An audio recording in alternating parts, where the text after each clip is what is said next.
All right, good morning, everybody. It is 8:30, and it is time to call the June meeting of the Tennessee Real Estate Commission to order. Our first order of business is the public disclaimer. Ms. Baker, if you would. Good morning. Notice of the June meeting of the Real Estate Commission, including date and time, has been noticed on the Tennessee Real Estate Commission website since September 15th, 2024. Additionally, this month's agenda has been posted on the website since Wednesday, June 4th, 2025. Individuals who wish to make a public comment on an item listed on the posted agenda during the scheduled public comment period will need to sign in on one of the sign-in sheets provided or by placing their name in the chat box online. It is requested that comments be limited to 3 minutes out of respect for other speakers. I will now call the roll.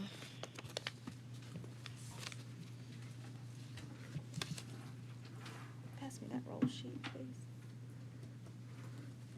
I didn't get one. Chair Diaz, Here. Vice Chair Ferris, Here. Commissioner Moffitt, Here. Commissioner Begley, Here. Commissioner Torbett, Here. Commissioner Gwynn, Here. Commissioner Smith, Here. Commissioner Tucker, Here. Commissioner Gahn. Chair Diaz, we have a quorum. Thank you, Ms. Baker. I wanted to note that means we have 8 present today. Yes, we have Okay. 8 commissioners present today. So commissioners, just so you know, any motion that receives a tie vote fails. We require a new motion until a majority vote is obtained. Our next item on the agenda is our prayer and pledge. Commissioner Ferris will lead us in both. Thank you, Chairman. Let us pray. Dear Lord in heaven, thank you for this day that you have created. You have set this out there and have numbered all of our days, and we are now here and together, and we know that your will is going to happen, and we ask that you guide our thoughts, our words, and our steps. Thank you for the opportunity to be here and for all those who have made this meeting possible. Thank you for our state and each of the individuals who call this wonderful place home. And again, we entrust our everything to your care, and we thank you again for all that you provide, and it's in your Son's name we pray. Amen.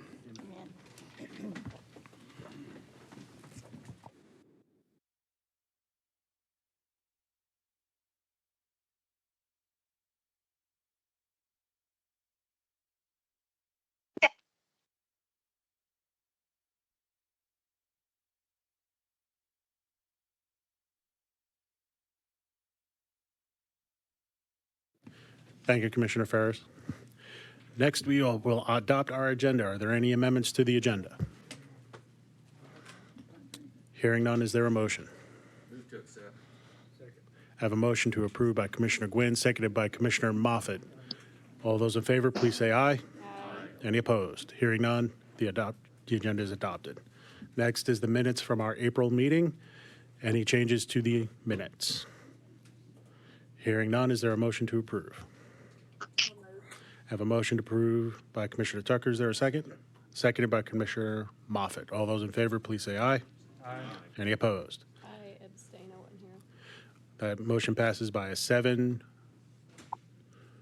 Yeah, aye, 1 abstention. Commissioner Torbett, abstention. All right, on to informal appearances. Ms. Baker, candidate A, please.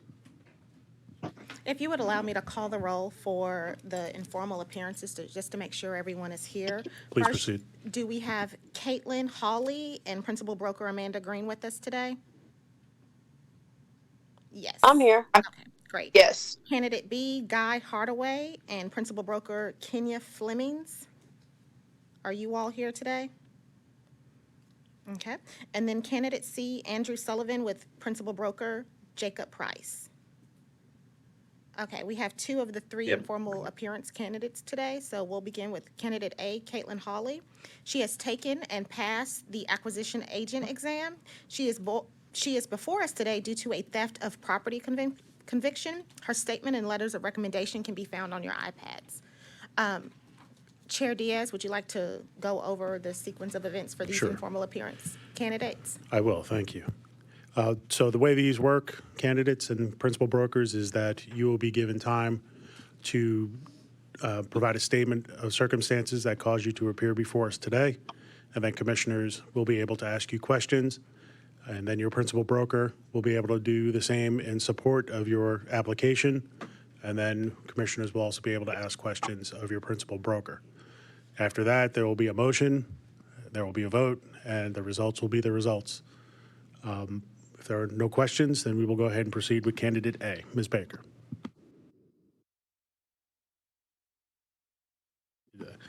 Okay. Ms. Hawley, if you'll go ahead and explain to the commission what brings you before us today. The the charge that came back on me was theft under 500. I didn't even realize it was even considered theft. What I did was I walked into a grocery store. I was grocery shopping. I took a Pili coupon off of a item, used it on the same brand item, just a different flavored, and they considered that theft. I've never done it since then because I didn't, like I said, I didn't realize that was considered theft to begin with. But I've learned my lesson, and that's the only charge I've ever had against me. Okay. Commissioners, any questions? Okay. Hearing none. The broker, if you're ready, please. Oh, Ms. Green. first of all, I want to just thank you guys. We've had several of these now, and in the 20 years I've been here, I was never able to come to the commission because it was so inconvenient. So I thank you for doing these virtually, because we found a lot of people who have silly things in their past and some things that are a little bit bigger, but it gives us an opportunity to keep expanding and finding good people. And when I find a good one, I like to bring them to you guys so that we can give them another opportunity. And I think Caitlin would be one of those people. Commissioners, any questions for Ms. Green? Hearing none, is there a motion? So moved. Second. I'm going to say that's a motion to approve this applicant? Okay. I have a motion by Ms. Torbert to approve this candidate and seconded by Commissioner Tucker. Any further discussion? Hearing none, let's vote. All those in favor of the motion, please say aye. Aye. Any opposed? Hearing none, that motion carries unanimously. Congratulations and good luck to you both. You're welcome to stay and listen to the meeting, or you're welcome to go about your day, whatever works. Thank you, guys. Thank you. Next is candidate C, Andrew Sullivan with his principal broker, Jacob Price. He has taken and passed the affiliate broker exams. He is before us today due to a theft conviction. His statement and letter of recommendation can be found on your iPads. Thank you so much. Mr. Sullivan, if you please.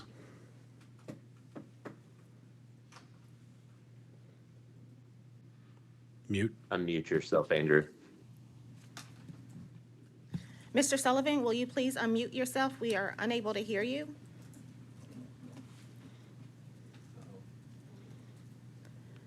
There you go. All righty. Sorry about that. Yes, I found out that I had a conviction from about 10 years ago for theft. I didn't even realize it was a conviction. They had just given me like a piece of paper to appear before the court. And then when I went down there, they said, you know, I could hire an attorney or just basically sign the piece of paper and go home. And that was the end of it.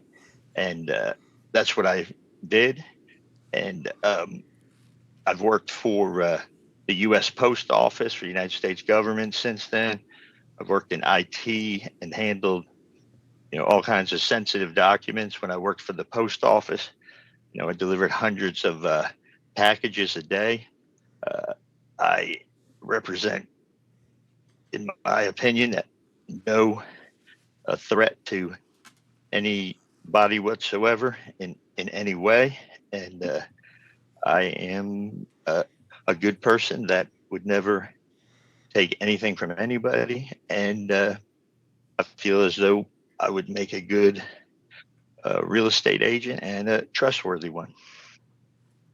Thank you, sir. Mr. Price. Yeah, thank you again, guys, for doing these things. Appreciate all that you guys do.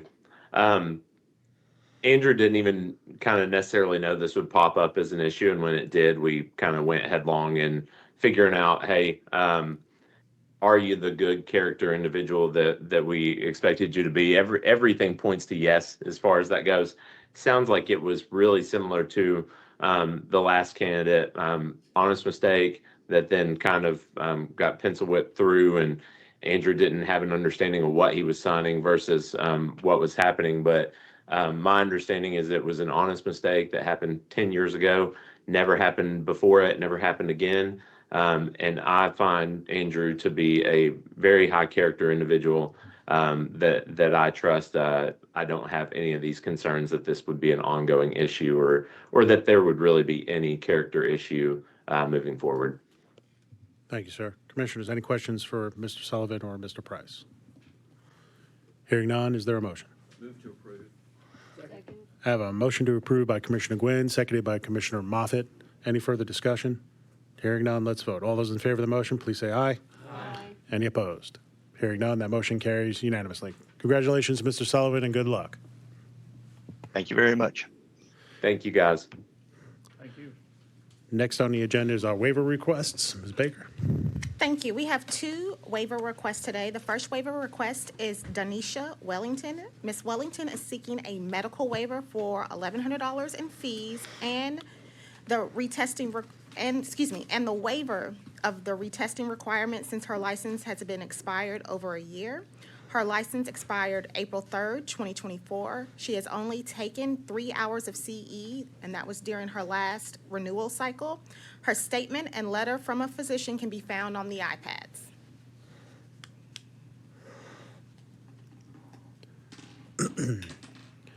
Commissioners, anyone want to start this deliberation?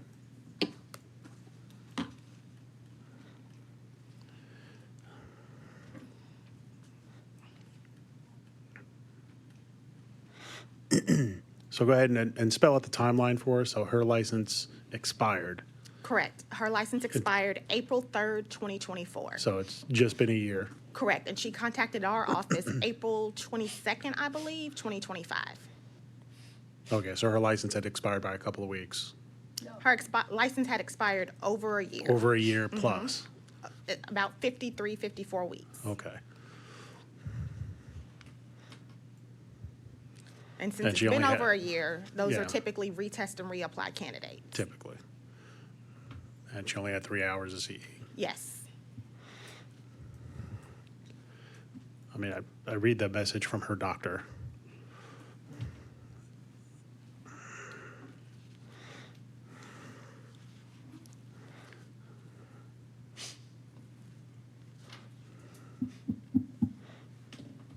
What do you think, DJ? I was preparing to make a motion to approve the request, but I'm open to thoughts. First cycle licensee, was there any disciplinary action at all at any point in time? No. Yeah.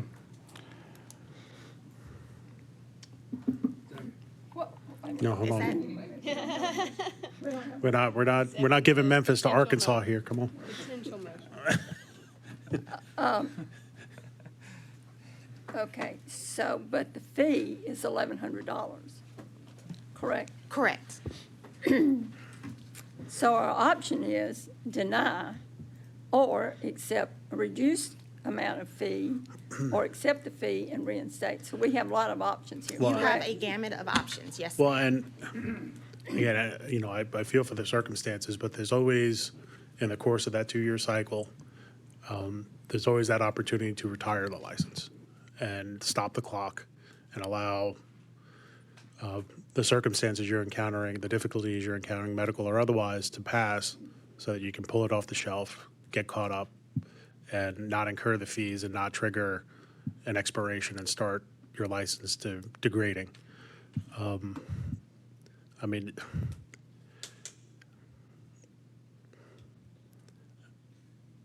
So let me understand how did you calculate the $1,100? If I recall correctly, and Anna, correct me if I'm wrong, the first 120 days, it's $50 per 100, the first 90 days? Oh, no, sorry. Okay, the first 120 days is $50 per 30-day period. At 121 days, it's $100 per 30-day period that your license is expired. Okay. And so she's asking for waiving 1,100, waiving Of CE. retesting. She could either retest, reapply, not pay any fees at all. That's an option. Or you all could have her take CE and reduce the fee. There are several options that she has, but she's only taken, during her 2-year cycle, she only took 3 hours of CE. So if she didn't ask for a waiver, she could pay 1,100, she could do what else? Well, Retest? she can present the waiver, and it would be $1,100. No, I'm saying if she hadn't come here at all, in the normal course of affairs, what would she have to do In the to get her normal- license? In the Yes. normal course of affairs, since her license has been expired over 52 weeks, she would be a retest, reapply candidate and not pay any fee at all. And not pay any fee at all? Yeah, the catch is Okay. she's trying to get out of the retest and reapply, And the 1,100? and the 1,100. So right now, her license is expired, it's gone. Correct. So this is a resurrection request, essentially. It is a medical waiver request. So she didn't do any of the CE prior to her she license complete- expiring? She completed 3 hours of CE prior to her license expiring in 2024. 3 of 16? Correct. But if she hadn't come here, she would have, before she retested and reapplied, she would have to pay the fee? No, Okay. no. She would just retest, reapply, and the clock begins over. And she would be issued a new license with a new number. She would not receive a new number, but she Oh. would be, her dates would change to I the see. new license period, to I a see. new 2-year cycle. So no, Will you turn your mic on, please? Commissioner Gwynn, can you turn your mic off, please? So, Commissioner Gwynn? Yes. Will you turn your mic Oh, off, sorry. please? Thank you. to take the test, she doesn't have to take any education, no pre-classes. She's already taken, so she already qualifies to sit for the exam. And how long is that grandfathered in, just for my information? As long as you've taken pre-licensing education, as long as you sit for the exam, it could be 5 years, 10 years, as long as you sit for the exam and pass the exam, the state and the national exam, you're able to get your new license without going through pre-licensing education. Okay, thank you.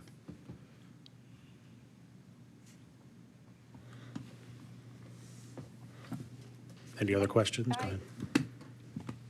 I'm sympathetic as to why this was not on the top of her agenda of things to do. So I'm leaning more towards, like DJ said, accepting her request, or maybe modifying the fee request, lowering it a little bit. So I don't know. Especially as a newly licensed agent who then immediately was going through some significant health issues. I would be less sympathetic if she'd been licensed for 15, 20 years and understood a little bit more about the process, I think.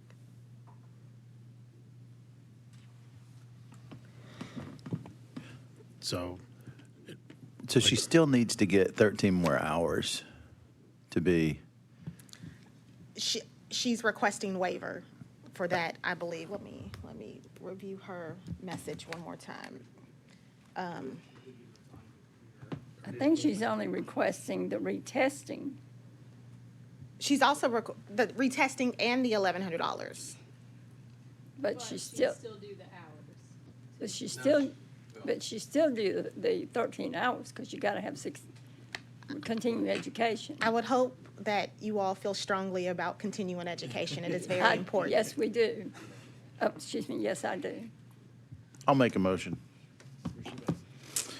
We'll reduce the fee to $500, and she's required to complete 13 hours of continuing ed within, 60 days, 90 days? 60 days, and she can have her license back. all right, so Commissioner Bagley makes the motion to reduce the fee to $500, require her to complete her remaining 13 hours of continuing education in 60 days. Is there a second? Second. Motion is seconded by Commissioner Torbett. Any further I discussion? have a question. I have a Commissioner question Torben. too.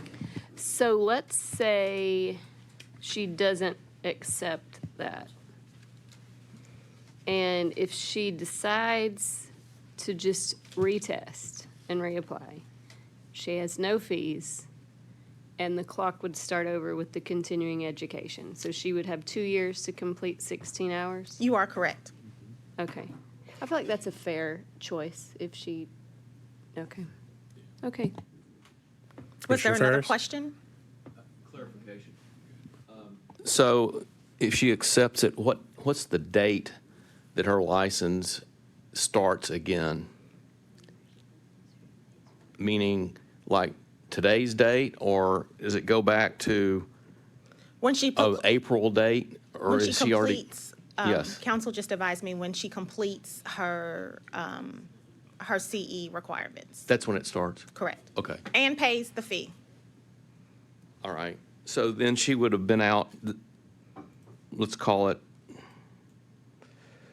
almost a half a year, another half a year About a year. of no fees.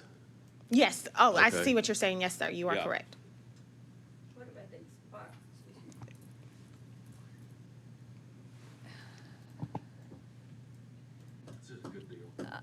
I'm concerned, has she been practicing since January of this year? I can't speak to that. Okay, thank you. Any We don't have further, any open complaints. any further questions or comments? Hearing none, let's vote. Does everybody still recall the motion? All right, let's vote. All those in favor of the motion, please say aye. Aye. Any opposed? Hearing none, that motion carries unanimously. Mr. Connor, Ms. Baker, I believe. All right, we have another waiver request. Mr. Connor is seeking a waiver of the retesting requirement since his license has been expired over a year. His license expired March 16th, 2024. He completed his CE in which his license cycle expired. His statement and a letter of support from Chairman Farmer can be found on your iPads.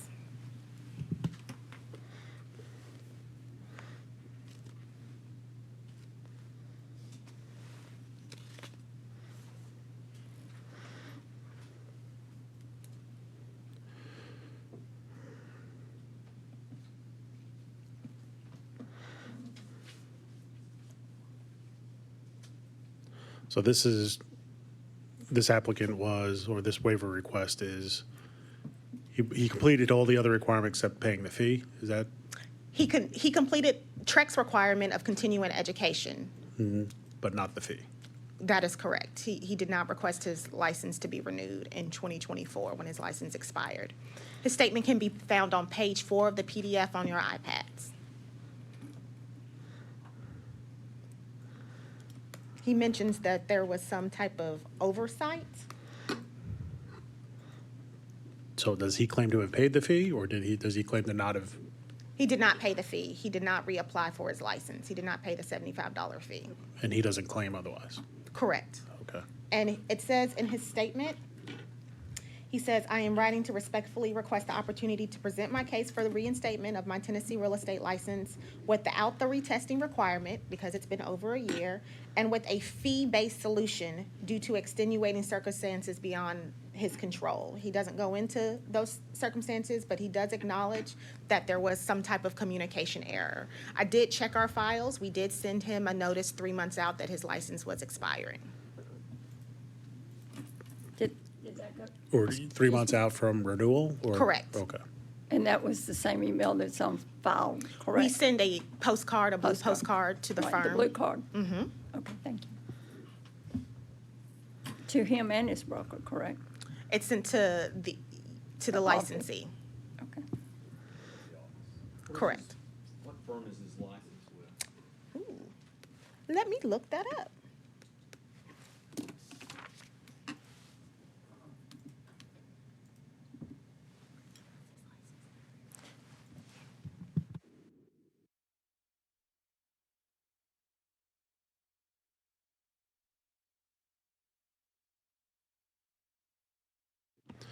So this is not a new licensee, so.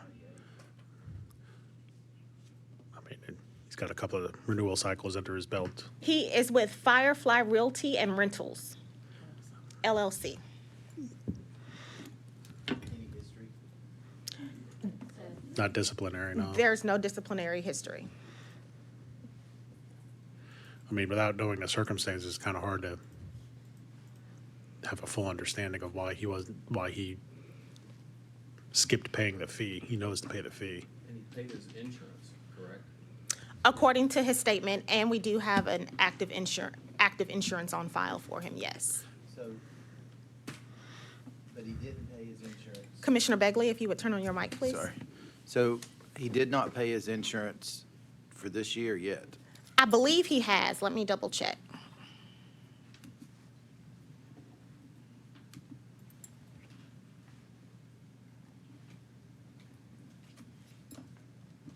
Says it expired in January.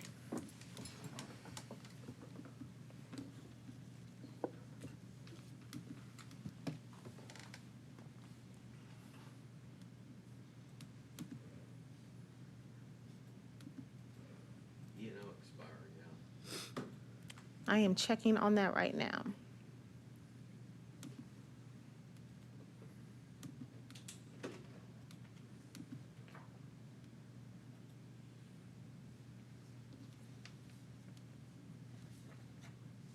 Yeah, in his letter, he said that he's maintained active E&O insurance coverage, and that was from a letter in May of this year. Correct. I don't see insurance on his file. According to my colleague, yes, it expired January 1st, 2025. We don't have an active policy from the state of Tennessee's provider or any other provider. The last policy that we have on file for him expired January 1st, 2025. And he thought he was active, so he's probably been working, correct? I can't say that per se. We don't have any open complaints on him for unlicensed activity. I make a motion Mr. Commissioner Ferris. I make a motion that we reduce the fee to $500 with the contingency that Mr. Connor obtain E&O insurance within 30 days and reinstate his license without retesting. Okay. Excuse me, and his education is current? Is that Yes, correct? ma'am. Thank you. Could you refresh my memory on the grandfathering clause? His license goes back to 98. And it seems like it's a 99, or am I wrong on, or does that only apply to brokers? So the grandfathering for affiliate brokers, I think, is back to like 1980. And for brokers, it's 2005. So if you're licensed after 1980, you have to do CE. Got it. Okay. So to restate the motion, Commissioner Ferris has made a motion to reduce the fee to $500 for Mr. Connor to obtain E&O insurance within 30 days and to have his license reinstated Without the retest. without the retest. Is there a second? I have a question. Seconded by Commissioner Tucker. Commissioner Smith. It seems like 30 days is a long time to be sitting there without E&O insurance. So I think the E&O insurance needs to be effective immediately. Well, his license won't be active until he gets E&O insurance. Okay, so they would coincide. All right, thank you. Any other questions? Hearing none, let's vote. All those in favor of the motion, please say aye. Aye. Any opposed? Hearing none, that motion carries unanimously. Next, we have our legislative update, which I assume is going to be about a rulemaking. Is that Yeah, Ms. Matlock? Anna will review the law changes that just occurred, and several of the laws that are in place today that we just discussed will be changing July 1st. So she's going to review those law changes that we will adhere to beginning during August's meeting. Hello, good morning. Where did that accent come from? I don't know. So I am bringing you the last legislative update of the year because we have our finalized bills and information to present before you. So I just want to go over the bills that are going to impact the commission. Eventually, all licensees that are subscribed to our e-Notify system will receive a notification with a summary of each bill and a link to the public chapter so they can review that information. So everything that I'm going to say here, people will be able to access written afterwards. Okay, so the first change is going to be to TCA 6213-303H. And that is the change that all principal brokers must complete CE if they supervise affiliate licensees. And that includes individuals that were grandfathered. So if you are a principal broker and you supervise an affiliate licensee, you're required to complete CE beginning January 1st, 2026. That's when that law goes into effect. For example, if your license expires on January 1st, 2026, and you're a PB that supervises affiliates, you will be required to complete 16 hours of continuing education at that time. So any license renewal date after January 1, 2026 will require CE. Any questions? Yes, I'll send you guys a copy of the information before. Okay, I have a question. yes.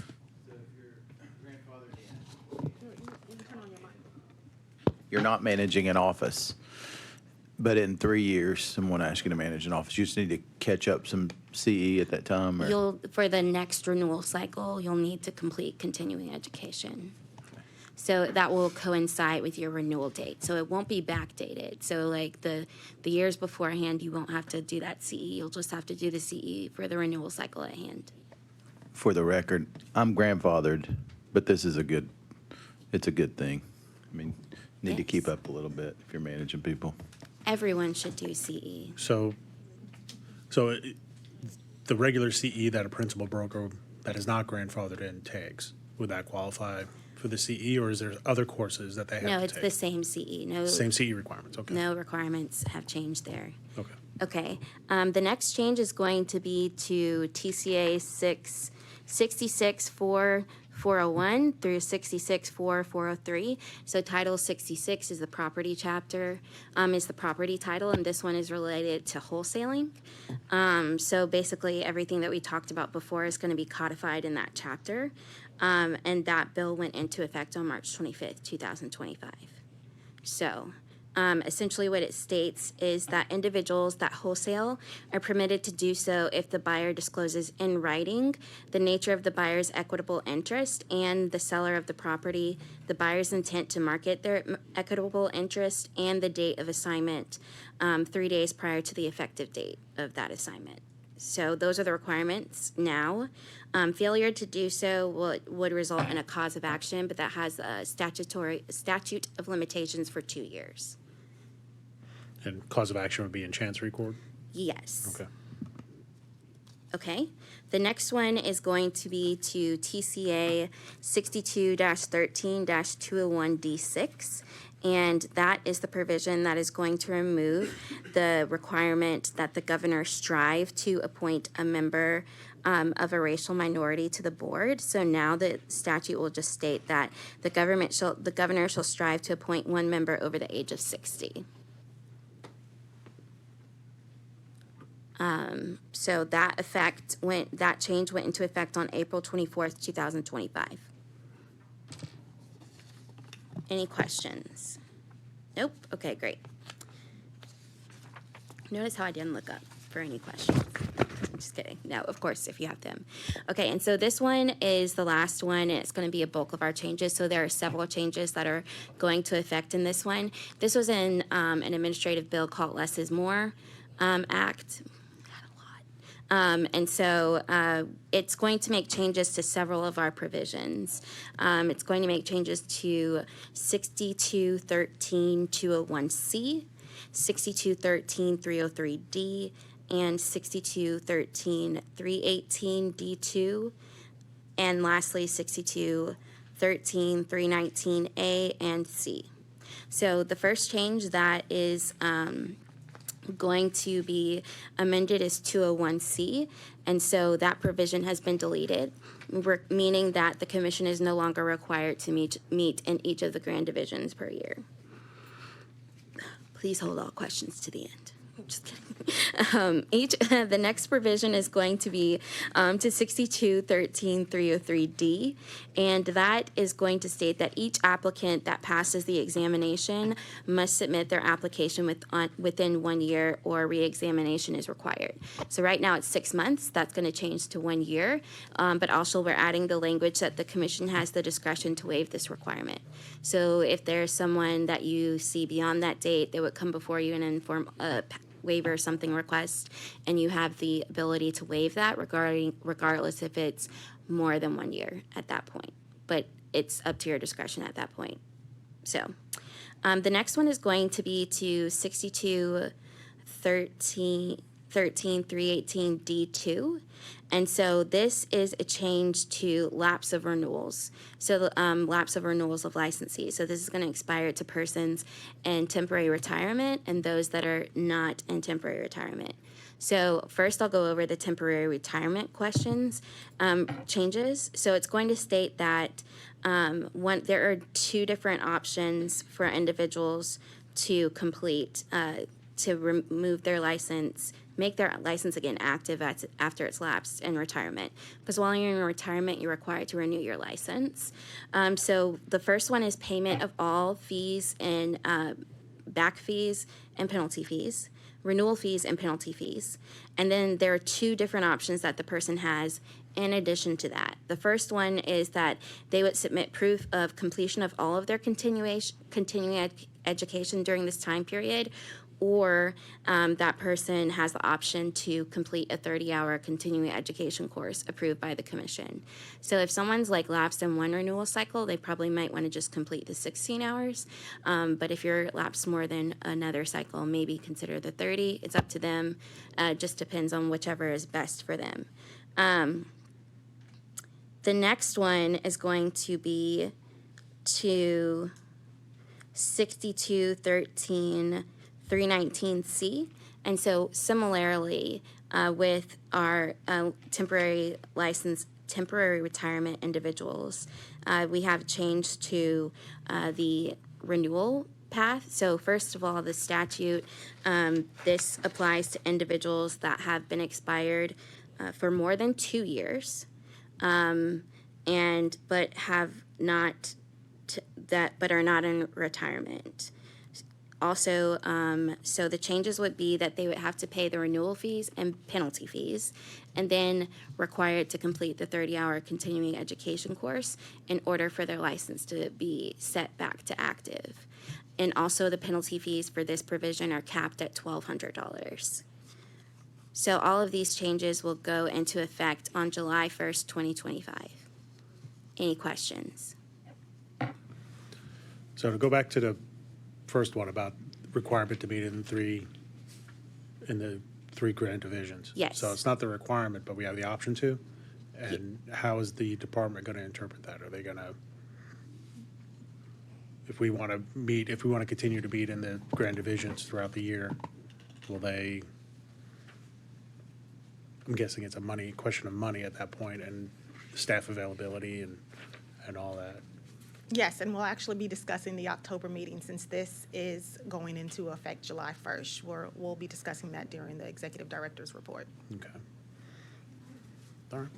So that's just an administrative question. They're going to have to ponder. But like technically, it doesn't say that you don't have to. So like, for example, this is a good provision for us, like when we were struggling during COVID and we couldn't go anywhere, and it said, hey, you got to meet in each of the grant divisions. Well, in that exception, we requested exceptions for the office. But for now, it says we don't have to, but that doesn't rule that out explicitly. So. But it also means that the department could say no at some point if they wanted to. Well, you all will actually have a opportunity to decide where our October meeting will be, if it will be in West Tennessee or if it will be in Nashville during the executive director's report. That's a commission action item. So that's coming. Right, so that's left to your discretion in that area. Any other questions? Question. Yes. This is maybe more administrative too. Does our system have the ability, so what happens when people their license expires and they don't retire, they don't do anything, do we communicate with them, or are there people that are just, let's call it in limbo? They've not renewed their license, they've not retired, they've not done anything. That So means their they're- license is expired. And do we send them a letter and say, your license is expired, we're taking you off our system, or we communicate? 3 months prior to their license expiring, Right. licensees receive a postcard saying that their license is going to expire within the next 90 days. And so the onus is then on the professional licensee to renew their license for a $75 So they get fee. one card 3 months before? Yes. And so if they don't do anything, then nothing? Yeah, we assume that they're no longer in the business of real estate. But do we take them off our system, or do we have people? It's just Do we have licensees in our system from In our time system- immemorial, or what? In our system, they appear as expired. Okay. So they don't get deleted or anything. It's just Okay. set as expired. The reason we don't send anything afterwards is because when do you stop sending things? Like, we send it 1 year, 2 years. Mostly, I know the real estate agents will let me know when they don't want communication anymore, but there's really no cap at that point. Okay. Do we send the card out, return receipt requested? No. However, our office does, when they are returned, we will put in our system that it was returned because the address wasn't valid. And this is, I To mean, have this, record that we sent it and it was returned for us for whatever reason. the state doesn't have great liability in a case where a person continues to practice. They're not aware that their license has expired. They've Right. continued to practice. Say that they've completely egregiously harmed a consumer. And the state is not liable for Well- because the license is expired. You know, everyone is open to file any type of lawsuit. So I could say that we're not, but that doesn't prevent someone from Right.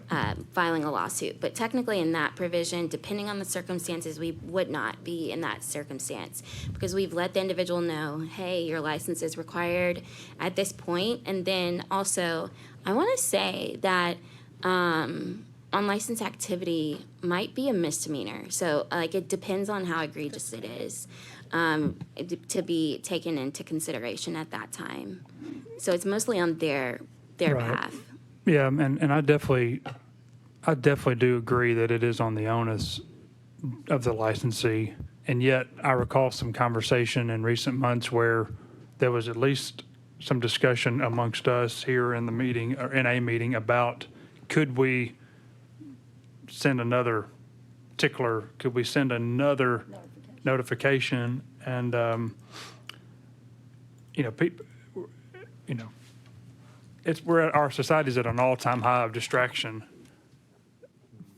And, I know like, just as a practitioner, if I don't send out some mailings, if I send out one mailing, I'm not going to get much response for the year. Again, that's not our responsibility on one hand, but it is, I don't know, just a thought. I don't know, I don't have any suggestions on how we could do it, but like one at 90 days, another at 30 days, or maybe, I don't know. I think, I hear what you're saying, but I think that falls back on the managing broker also. So I think, and I may come before the commission and say that one of mine didn't pay their fees. But I think it's a responsibility of managing broker to pay attention to whose license is coming up. And that's 100% agree. And that's part of the education, I would hope, through brokers' education.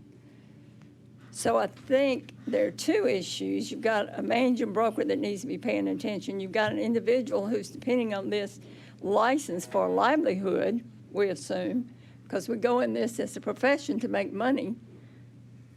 Yeah, So I'm generally opposed to softening standards because people don't comply with the standard. I don't, let's say, well, they're not complying with the statute or the laws, so let's make the laws easier for them to comply with. I don't think. Yeah. Well, I think the standards are out there. Everybody knows what the standards are, and you got a principal broker, and you got your own professional conduct. If Yeah, if you're not capable of maintaining your license, I don't think Yep. it's on the commission or the state to soften its standards so that you will. And I would echo that there's so, in the scope of our licensees, 40 some odd, 50,000, it's so rare, so few that don't comply. So, I'm just curious, do y'all ever get letters from people or emails that saying they're having difficulty renewing their license? I'm thinking about the lady that we just heard, which essentially, if you add 3 months on top of her license expire, you're talking almost a 2-year period of time. It seems like it's not, it would be easy to say, I'm having a difficult time, please bear with me, or something like that, just to let you know. Do you ever get any We receive communications from the day after a license expires up to 54 weeks after a license expires. So if you got communication and a person comes with a waiver down the road, you would have included that in the waiver request, right? Correct. Okay. The waiver request you all reviewed today, it was over a year before we heard anything from them in reference to their license expiring. So any more questions about the legislative update? Hearing none, let's move on to our education report. Ms. Brittany. No, I'm not done. You're not done? All right, Ms. Matlock, go ahead. Okay, the last thing is we're going to talk about the rules that I've provided for you guys. So based on the legislative changes, we are going to have to make several amendments to our rules that are existing. The first update that I will provide for you is the previous amendments that had been made to temporary retirement licenses, and we had that rulemaking sometime last year. Unfortunately, those rules have to be withdrawn at this point because of the legislative changes that have made them moot. So that package is going to essentially have to restart with these incorporated changes. So you will see in the package that I provided from you the same language from that rulemaking package, but changes to keep it in line with what we've seen from the legislative updates that are going into effect. So I'll start at the very beginning and address and kind of talk us through this. Hold on one second. Did I really? Okay. So at the very top, you will see that we're making amendments to Rule 1260-01-21, and that is our statement related to temporary retirement and that's related to expired licenses. So the first change is going to be to paragraph 2, 2A22. The first thing we're going to change is to delete that but within 1 year because that provision is confusing. So we have information for what to do. Past 120 days, the fee will still apply. So that information is not really needed anymore at that point. So that's going to be deleted. The next portion is also to the same rule, and that's going to be to paragraph 2, subparagraph C. And so this is going to be a new provision, and it states how to reinstate your license while in temporary retirement. So it's going to mirror the language that's in the statute. So it says that a person who's temporarily retired and has not paid their renewal fee causing a lapse, it tells them how to reactivate their license. So the first one, as we stated in statute, it would be submission and proof of completion of all continuing education, continuing classroom hours in real estate that would have been required if the licensee had instead maintained an active license during that time period, or the option of the 30-hour approved commission continuing education course. And the payment of the payment of penalties in accordance with the following schedule. So the schedule is for a license, for temporary retirement is going to mirror the ones for other individuals that are currently expired. It's going to be 50 days for 60 to 100 days, $50 per month, sorry, for 60 to 120 days. And then for a license expired for more than 1 year, but less than 120 days, but less than 1 year, it's going to be $100 per month. And then for a license that is expired for more than 1 year, pay in addition to the penalty fees and this part, a penalty of $120 per year. If you're like at year 3, 4, 5, 6, etc. So I have a question about 2C1 where it talks about classroom hours. Does classroom hours mean, does it include online courses or? I'll change that to continuing education. That is a typo on my part. That should be continuing education hours. So it can be anywhere, and it doesn't have Okay, to be so- classroom. It can be virtual. Any venue? Okay. Yeah.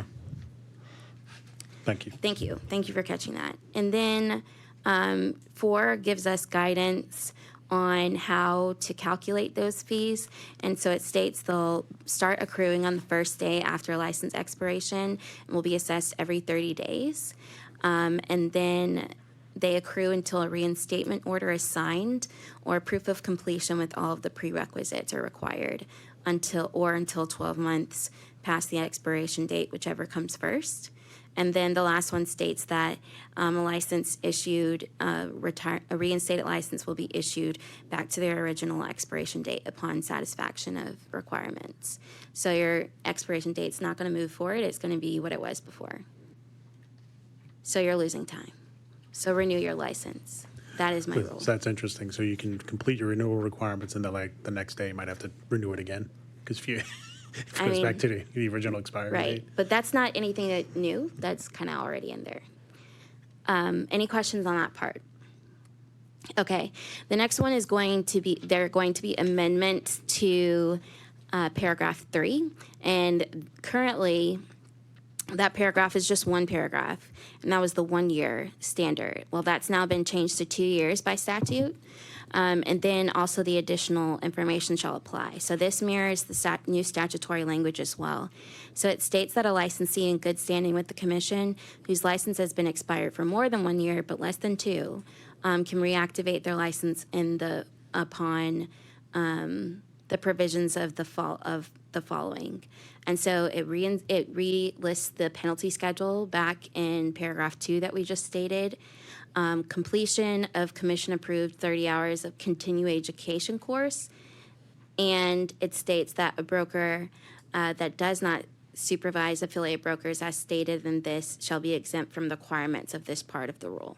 So if you're not supervising licensees, you do not have to complete those continuing education hours if you're expired. So what determines if a licensee is in good standing? Well, technically they wouldn't be because their license is expired. Right. So it seems redundant, but we're keeping it because that's what everything says. Or you know what, your license you could have like an outstanding fee or something, or a consent Right. order at that time. So that would put you not in good standing. So an expired license, but no discipline history would still be good standing and able to. No, because you're expired. Because you're expired, but not. Right. Okay, so, Nope, wait, let me change that. So yes, it's looking at your licensure time period prior to expiration. Does that make sense? So Oh, okay. if previously you were in good standing, then your license expired, then we can go through all the motions. But if previously you had any other indicators on your license, we need to cure that before we can do those things. okay, so curing lack of CE, Yeah. fees, penalties. That would be correct. Okay. Insurance, yeah, amen.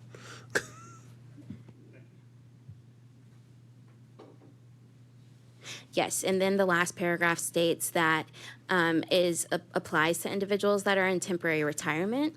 So basically it just states that those in good standing with the commission that have been, whose license are in temporary retirement per the statute and has not paid the licensure renewal fee as written by statute, causing a lapse in order to reactivate they must comply with the requirements listed in the statute, and then it cites to 1260-05-.12. That is the rule for continuing education. Any questions on paragraph 3? No? Fantastic. Okay. So the next changes are going to be to that rule that I just mentioned before, 1260-05-.12, continuing education. So these are the first portion, the amendments to subparagraphs 3A and B. Those are, again, what was copied from the temporary retirement rules beforehand. We're deleting all of that extra words because it's, as my previous supervisor would say, applesauce. It doesn't make any sense. So we're deleting that to make it more concise.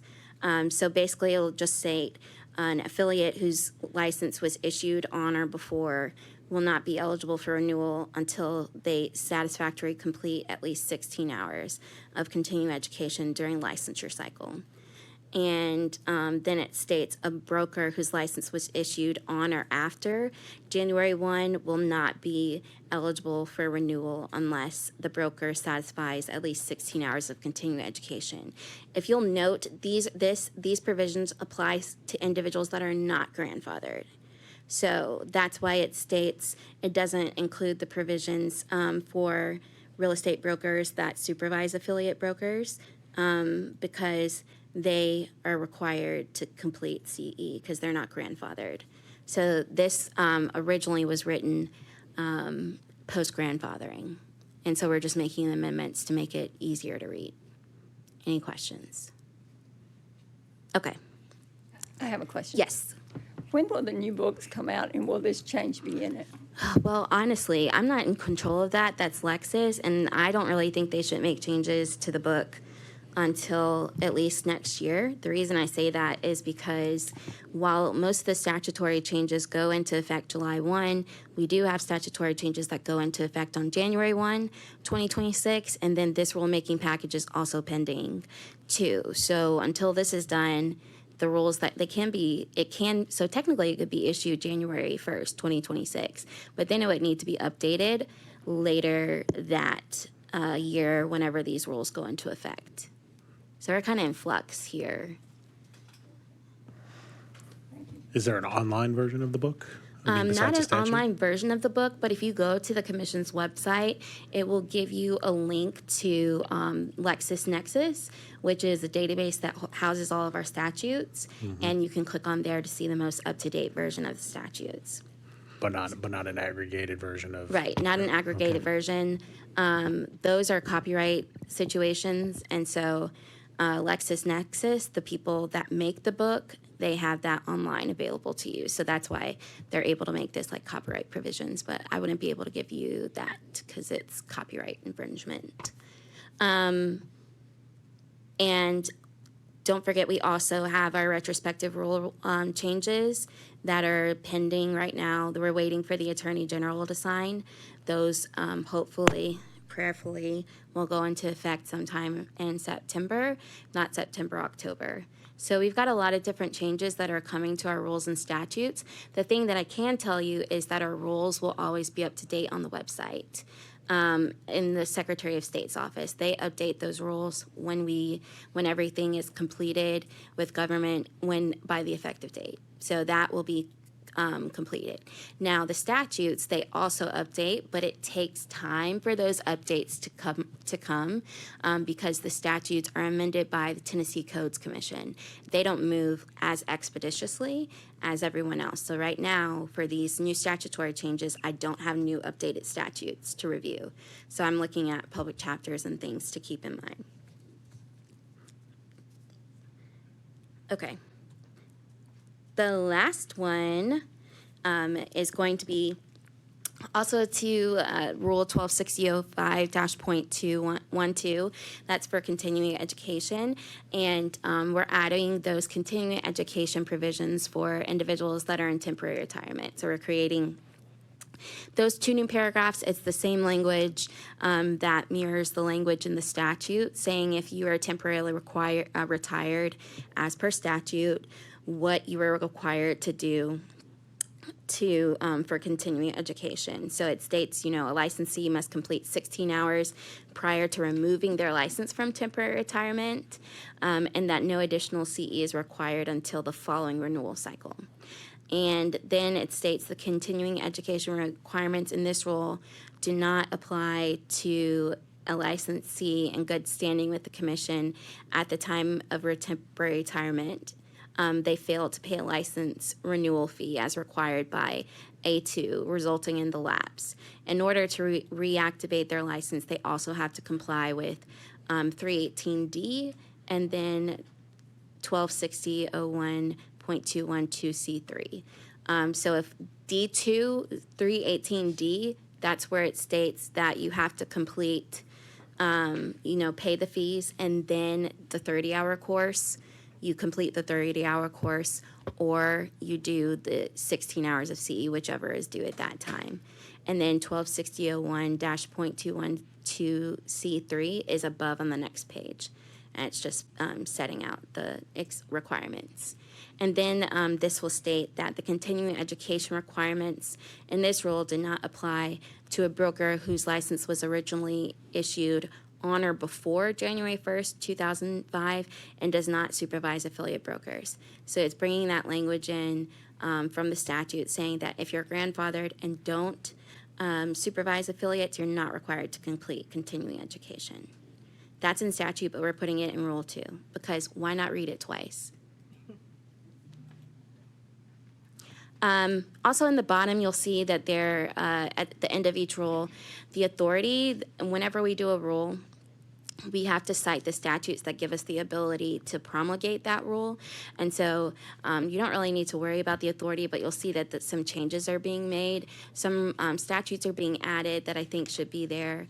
And then I think I deleted I just deleted the and. So I'm adding 2 statutes to the authority. That doesn't change anything for you guys. I just wanted to explain it as thoroughly as possible. So that's this rulemaking package. Any questions? Yes. On the first one? Will you turn on your microphone, please? On the first one, why did we remove but within 1 year? Did that rule change to a 2-year period? This reinstatement after 68, but within 1 year, this was removed because we were, hold on. It was removed because of statute. Yes, what Denise said. Hold on 1 second. I want to double check something. As Anna looks that up, it was removed because the statute change happened this year that goes into effect July 1st. Which pushed it out like to a 2-year period later, right? What page are you referring to make sure I Right now, completely I'm on understand? page 2, Okay. in red, it says, but within 1 year, which is the stuff we kind of dealt with today. And then, right? Okay, so no, the reason this was in the previous temporary retirement license package. So this is saying we removed but within 1 year because technically I think the maximum fee that you can be assessed is it will come out to $1,100.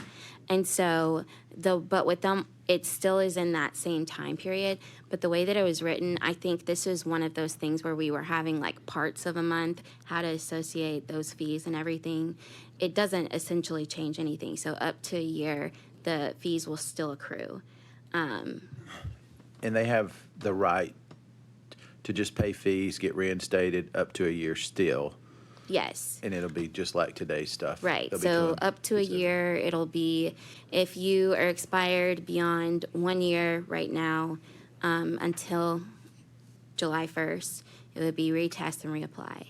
July 1st changes that to 2 years, and so at 2 years, that time period, 1 year to 2 years, you would need to complete post-July 1, the requirements that we set in the 30-hour course and pay the penalty fees and renewal fees. So that is another thing that I wanted to discuss with the commission. So technically the statute says up to 2 years. What you are to do for licensure, period. But it's kind of reads, you can read it one way. It's like, what do you do with people that have been expired for 15 months, 16 months, or 17 months? So in this provision, you'll see here, I stated on paragraph,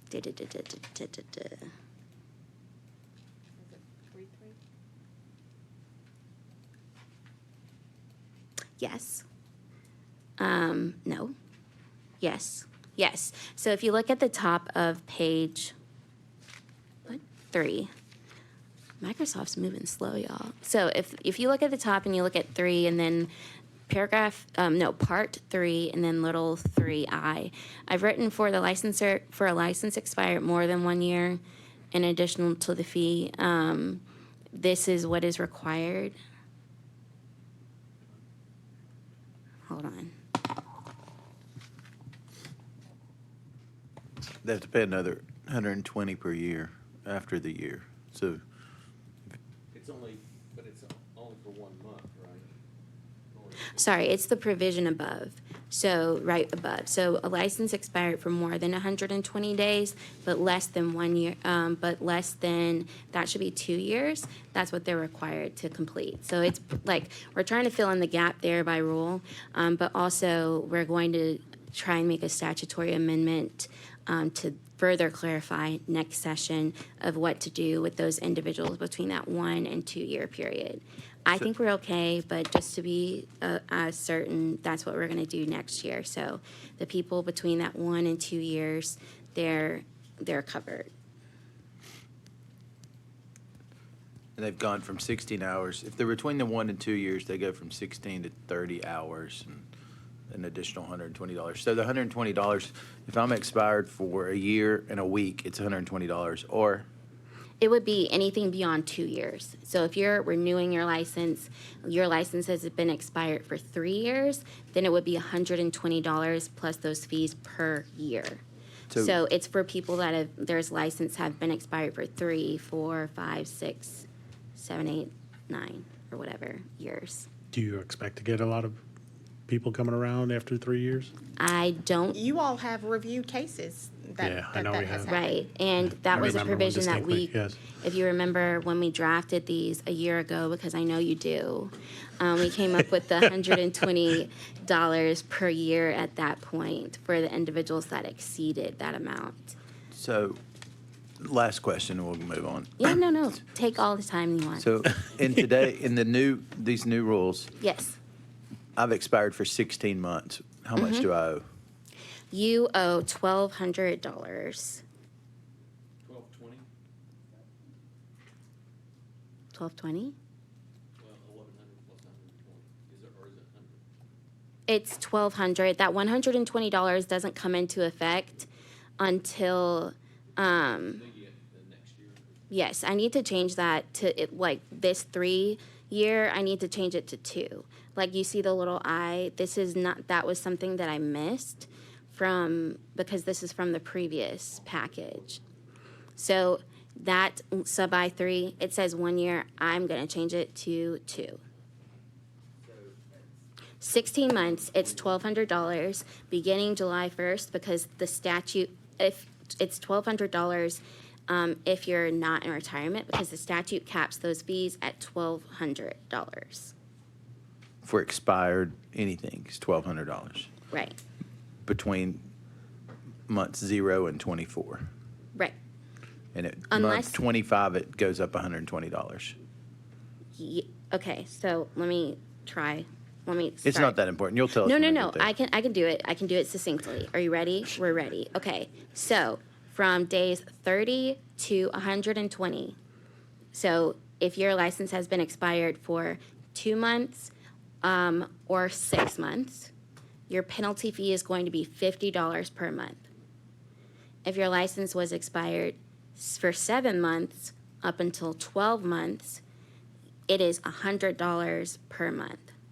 So if it's expired for 12 months at that time period, your penalty fee is capped at $1,100.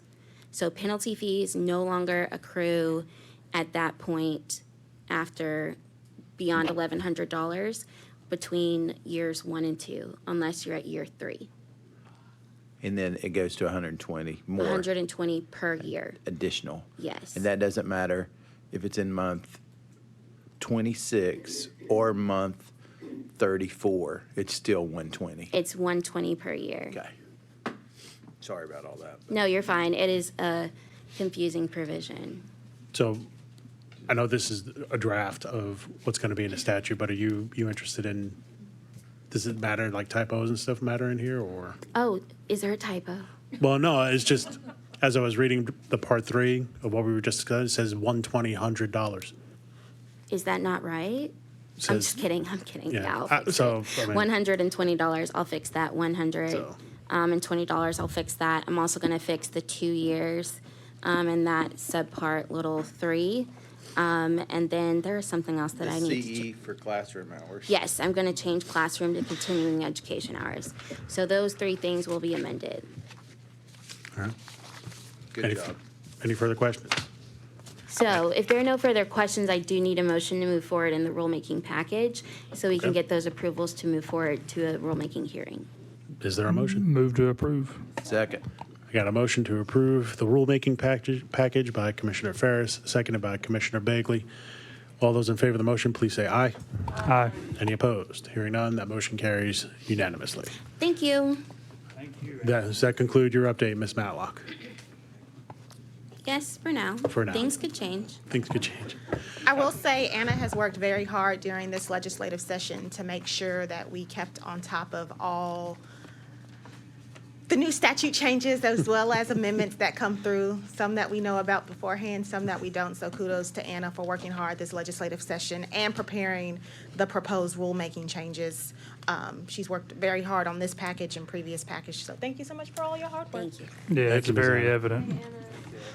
And what I want to point out is that all the labor and work and detail she gave to this, a lion's share of the licensees will not ever really know about it.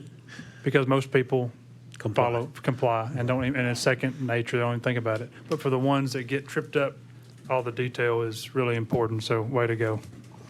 Thank you all very much. All right. With that, we're ready to move on to the education report. Ms. Morris.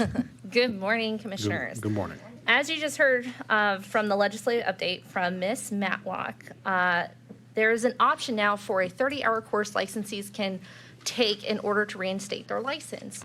I have provided with you today a detailed course outline of the new 30-hour course that we plan on calling the Tennessee Reinstatement and Compliance Essentials course, otherwise known as TRACE, that we would like you to vote on today. If approved, we would allow providers to offer this course to licensees starting July 1st. We'd also be hosting a meeting open to all providers and instructors to review this course outline with them sometime in July. This is a brilliant idea. Well, thank you. This is called government working for the people. How did it take us this long to get this? I like to say it is 3 modules. It does kind of go over all the kind of other 30-hour courses, pre-licensing courses we have, as well as our Trek core course. We have taken elements of all those and put it into a 30-hour course, just as a general review of the Yeah. information. I hope I never have to take the TRACE course, but I can tell you, it would not hurt. This is a lot of good information. I think the brokers during their weekly meeting should put this up on the board and say, do you really want to go through this? Renew your license. So you need a motion from us? Yes, please, to approve. There's also quite a bit of detail in reference to renewal requirements. So We made hopefully- sure that was in there. Yes, so hopefully they won't put themselves in that position again. Very good. I move to approve. A second. Got a motion to approve the TRACE course by Commissioner Ferris, seconded by Commissioner Smith. Any further discussion? Hearing none, all those in favor of the motion, please say aye. Aye. Any opposed? Hearing none, that motion carries unanimously. Do you have other courses and instructors for us this month? Yes, we do. Thank you, Okay. Commissioners. Located on your iPads, you will find the education report for June. We have 36 applicants looking to be approved as Trek instructors, labeled JI-1 through JI-36. Commissioners, any questions about any of the applicants to be instructors? Numbers JI-1 through 36. Hearing none, is there a motion? Motion to approve. Second. Got a motion by Commissioner Torbett to approve applicants to be instructors, numbers JI number 1 through 36, seconded by Commissioner Ferris. Any further discussion? Hearing none, all those in favor, please say aye. Aye. Any opposed? Hearing none, that motion carries unanimously. Ms. Morris. Wonderful. Next, you will see 89 new courses seeking the Commission's approval, labeled J1 through J89. Are there any courses that commissioners wish to further discuss? Hearing none, is there a motion to approve courses J1 through 89? Motion to approve. I got a motion to approve by Commissioner Tucker, courses J1 through J89, seconded by Commissioner Smith. Any further discussion? There is one point that I want to make. Would Ms. you Baker. please discuss the HEROES course? Of course. So we do have an interesting course on the docket today. It will be offered by the State Fire Marshal's Office, and it's regarding fire safety Yes, it is. It is course. It's down here. It's in the T's. It is J66, course J66. So this is a course that our licensees can get credit for. It's a community outreach program that is designed to help teach real estate professionals important information about fire safety to not only protect themselves, but to help protect their clients when they are showing houses for clients to purchase. Our goal is to conduct more outreach within the Fire Marshal's Office and the course that Trek provides as well. So combine that with the Fire Marshal's course. Our goal is to have a 2-hour course that we can go to different local associations with and provide continuing education to licensees across the state, working with local associations to do that. I just wanted to point that out, but we do have a motion and a second. Thank you, Ms. Baker.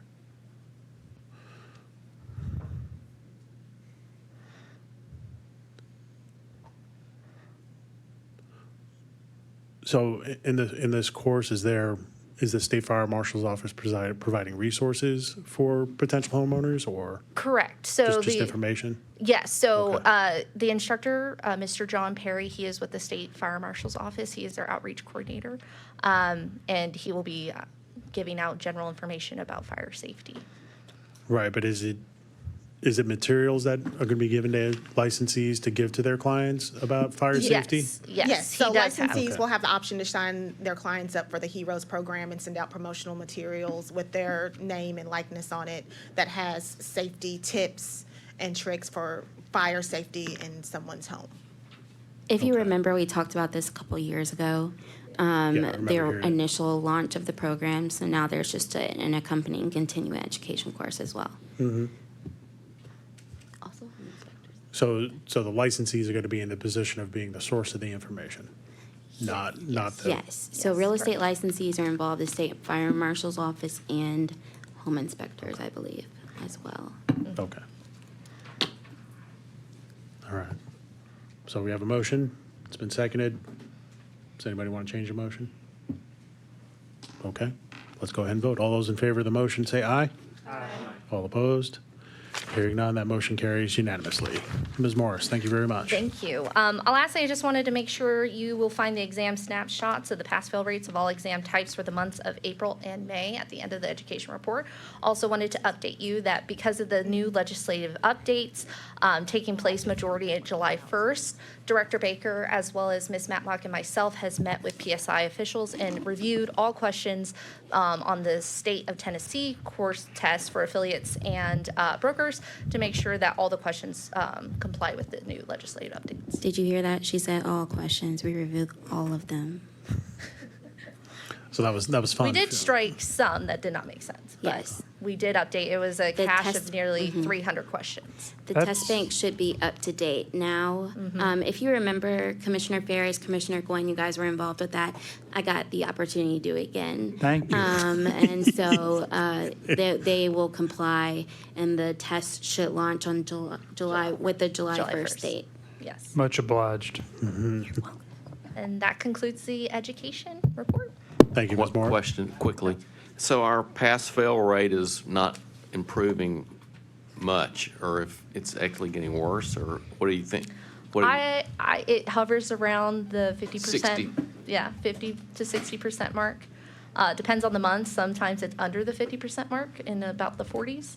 But I would say it's pretty consistent in around the 50% of the pass-fail rates. I will say the pass-fail rate for the state exam on the broker and affiliate broker is much higher than the national exam. It is. I currently Right. serve on the examination accreditation committees in Orello.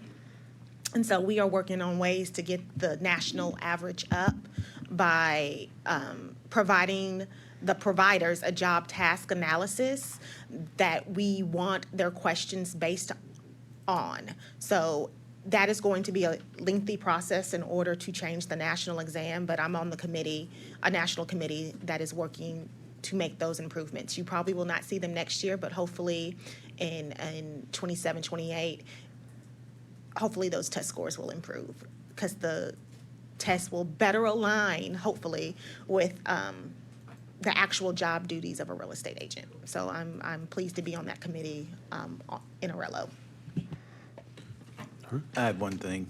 On this trace course, Yes. It's going to be open to our providers to teach this course, just like a truck core course. So it'll be up to the providers to go ahead and give these to our licensees. so different providers will teach different parts of this class? No, the whole thing. Just like our Trek Core course, we have an outline for our Trek Core, all the information they must teach in the core course. This is very similar. So they have to cover these topics in their course. So when they give me their timed outline, it better align with this when I'm reviewing it in order to present it to you guys for approval. Okay. When do you plan on it to go online? Or I plan on having probably several courses for you all to approve in August, so that our providers can offer to our licensees. thank you. Yeah. With that, next item on the agenda is the executive director report. Ms. Baker. Thank you. You will see my report on your iPads. We are up to 47,000 licensees in the state. And you'll also see our open and closed complaint report. I do have a few updates and announcements and a board action item. The Orello is having their annual conference. I just mentioned Orello. It will be in Miami, September 8th through 11th. They will also offer Commissioners College 102. Chair Diaz and I attended Commissioners College 101 last year, and it was very insightful. So if any of you would like to attend the conference, please let me know today. I need to submit it to TDCI leadership for approval. Are there any questions in reference to, yes, sir? Is that report easy to pull together? Which This report? snapshot of the different categories, 47, 945. 47. I mean, do you have to, the licensees? Yes, yes. Is it easy to pull together? Yes, Uh-oh. yes. Okay. I'm just curious, I mean, it's like pushing buttons and people are categorized and Yes. you don't have to research it and all that. So if you wanted to add like licensees expired in a year, is There that would- tough? That would be more difficult to pull because we would most likely pull all expired licensees, and So you have to look at dates and everything? I don't think that would give an accurate portrayal of what you are envisioning, because it would literally pull anyone who has ever been Right. expired. Right. And so it would take that report extra longer to run. This is 47,000 people. I would imagine we have over 100,000 licensees that have expired at some point in time. Okay. And that's a guesstimate. I'm scared to pull that number because it would, But, I mean, if you wanted to, if you said there were, okay, there's 47,000 licensees, 10 active, that 10% of them are expired, that don't renew or are expired for whatever reason, is that, well, we did add to the report retired licensees, which you requested sometime last year. So we do have 6,500 retired Retirees, licensees. okay. And then we also have suspended licensees in some All right. capacity. okay. Yes. So it is about, okay, thank you. So the only people who appear are active. Active. In this number right here. They're active licensees in our system. They could go and sell real estate or timeshare tomorrow. Okay. Is there any way to easily show what June 2nd of 2024 was, column, like, so we can just see if we're going up and down and where and? I may have to contact our IT provider for that information. I can look into that for August. Okay, I can look into that for August.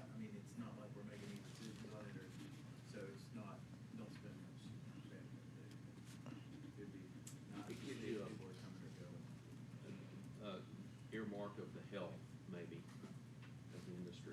Yeah, I can look into seeing if IT can pull that information together for us in August. My pleasure. Next, I have an update on the Tennessee High School Senior Licensure Program. On April 21st, TREC began accepting applications for the Senior High School Licensing Program. Since then, or as of Friday, 130 participants have been admitted and 2 have successfully completed the program. We will probably start our waiting list sometime this week. And those who don't meet milestone benchmarks will be removed from the program over the next 3 or 4 weeks and be added. And those that are on the waiting list will be added to the program. We've gotten excellent feedback. Chair Diaz is actually speaking in Memphis in reference to the program at Junior Achievement in July. So thank you for making time to do that. Are there any questions about the high school program? Next, we have a board action item, which is the October meeting location. Since the Less is More Act has passed, we have the option of moving the meeting in October to here in Nashville. On October 16th and 17th, we will most likely have a hearing. And I am here today to see what your temperature is in moving that meeting to Nashville in October. We do not have a location in West Tennessee yet. So you just said you anticipate having a hearing in October? Yes. I know having a hearing makes Nashville a better location for the majority of us, or a lot of us. But I think it's important for us to have a presence in East and West. I'm so glad you mentioned that. This is one reason why we work with the Fire Marshal Office to start doing more outreach now that we have a Director of Education that is very versed in public speaking, working with the Fire Marshal's Office to hit those, not only big local associations, but some of the rural local associations as well, in order to get our messaging out. TREC offers a 1-hour course that we provide. We've given it to your local association once before, and then pairing that together with the Fire Marshal's Office, we'll be able to offer 2 free hours of continuing education. And the intent is to see more licensees because we'll be able to hit more local associations. I will say there is a challenge whenever we take the show on the road, as I like to call it, especially technology challenges. If you go to our website, sometimes it's very difficult to see and hear the commission meetings when we are in different regions of the state of Tennessee. Are you talking about a formal hearing in October? Yes. I think it ought to be here.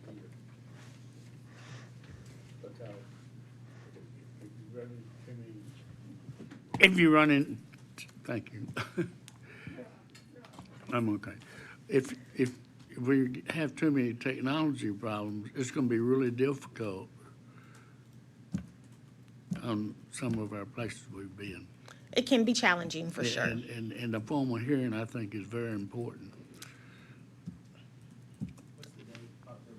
October 16th and 17th. Could the West meeting be at a different time so that it was not during a formal hearing? Historically, I don't believe we've decoupled them because of the CE that is provided when we have a commission meeting and a formal hearing. For example, those attending the meeting today, we have several individuals here in the room attending the meeting today. They'll also need to come tomorrow in order to get the 8-hour CE that the commission provides for attending the for attending the commission meeting. Yes. So if we were to separate them, the formal hearing date would still need to be on those 2 dates because we reserve judges in advance of those dates. So Why don't we just, if we go to West Tennessee, why don't we require the formal hearing person to be there? we do, and That's what we would do. routinely we would try and use a West Tennessee respondent at that time, so they don't have to travel to Nashville, which has been an option for those meetings in the past. I personally think that it's good for us to go to East and West. I think we have a good turnout. I think we get a good response. I know it puts some of you out a little bit and those things, but I think it's important for us to be in different locations. Okay. With that in mind, are there So, well, I mean, and not to go back to the decoupling question. Just because we don't meet in Memphis in October doesn't mean or in West Tennessee in October, we can meet in West Tennessee at another day, another meeting opportunity, yeah? Well, we've posted on the website all the meeting dates and locations and reserved this room for the meetings in August and December. Maybe, and then in August, we are going to provide the commission dates and times of proposed meeting locations that you all will vote for.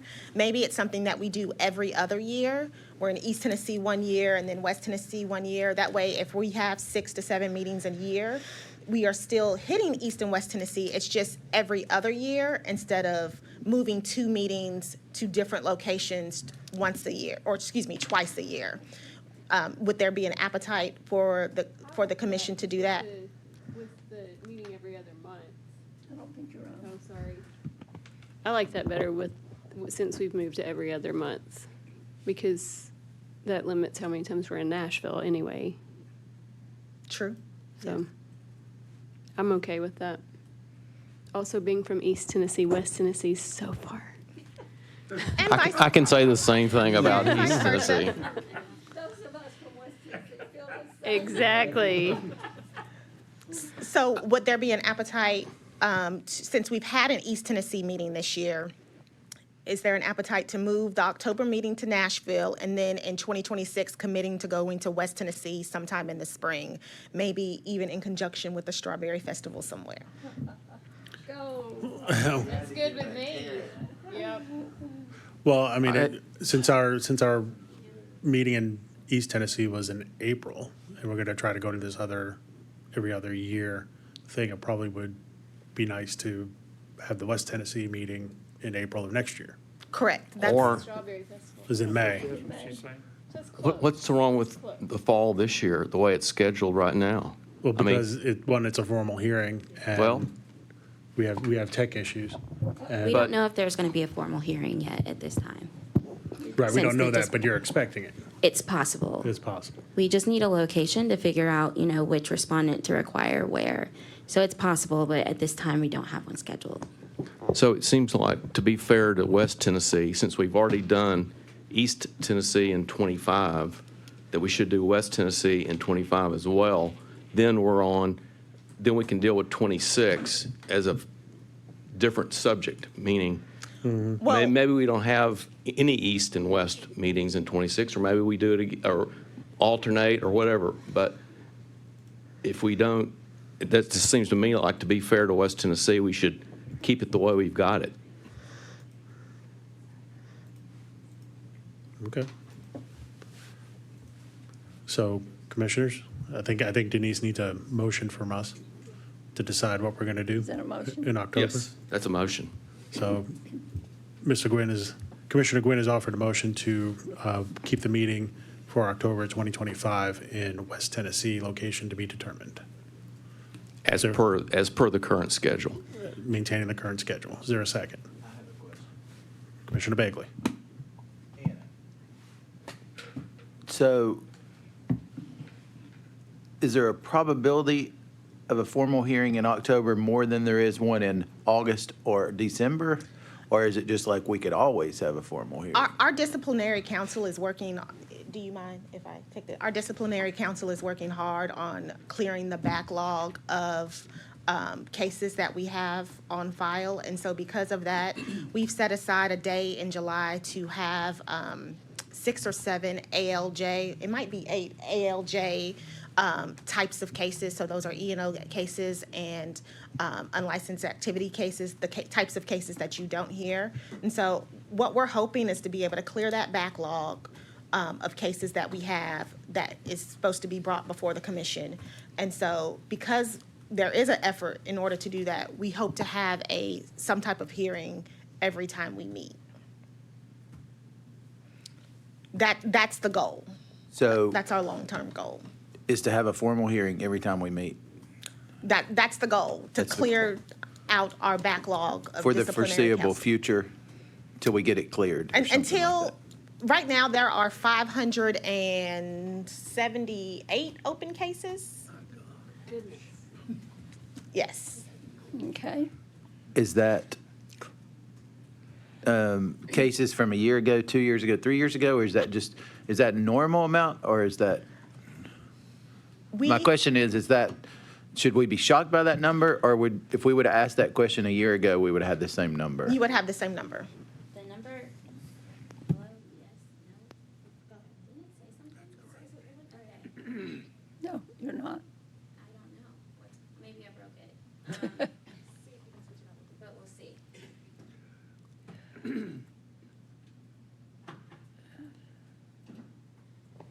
Hello. Okay. Yep. Okay. So, Trek is, I would say, and I'm going to say, our highest volume. The board has a high volume of complaints. So the number of complaints from this year to last year, I think I looked at it. It wasn't that much different. I think it was in the 500s or 400s. But I also want you to know that within that 500, I think it's 540 or something related to that, we have a lot of over 100 E&O cases that are included too. So not all of those cases are backlog cases, so we don't have a backlog of 400. I don't want you guys to think that. And then some of those cases are cases that have yet to be presented to you on the legal report, so they'll be coming in August and October, and then the cases that are presented today too. So that number is high right now. It'll be lower next week because we will close cases from the consent agenda today, but we've been hovering around that number for a while.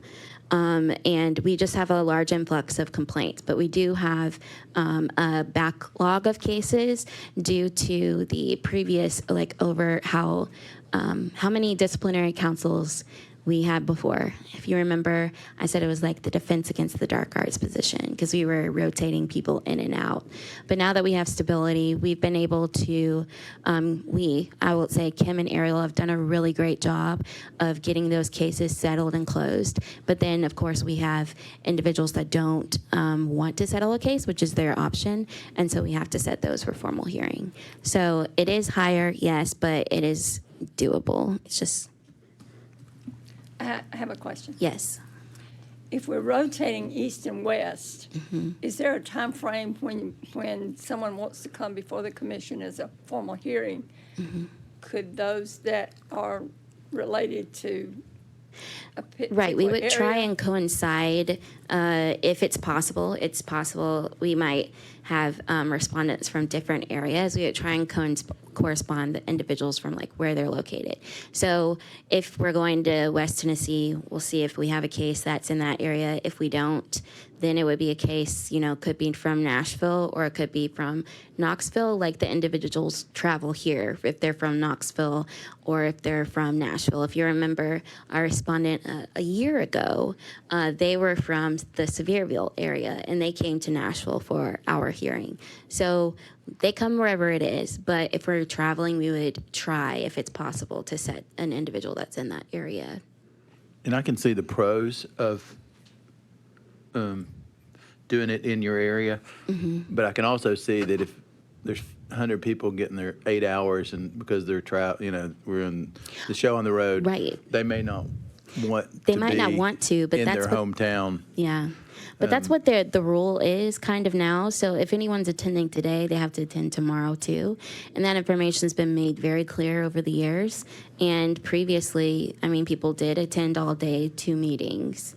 So that wasn't an uncommon occurrence. Oh, I know, I know, I'm it not just talking might- about the hours. I'm just saying that Attendance if you come here for a formal hearing, there might be a few people that read that you were at a formal hearing or something back home.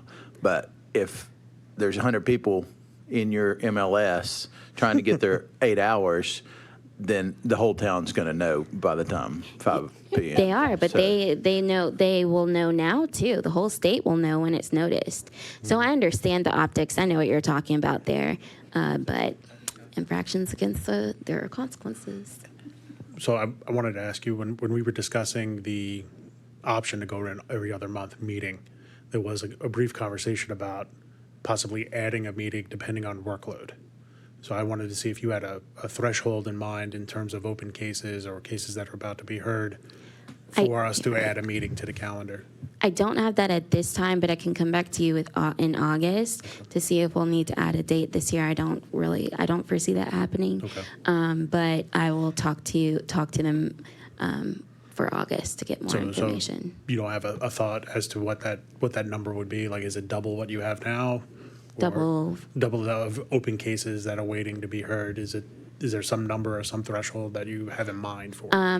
There's not a particular threshold. It's more so like a need of what cases we have that are ready to go to be filed.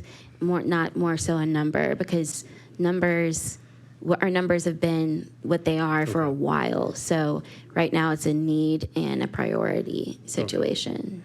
So I will say from an administrative standpoint, moving to an every other format has been very good for the team at TREC in order to prepare meetings, to do everything that we have to do in order to have a meeting. Moving to an every other format has been very good and healthy for TREC.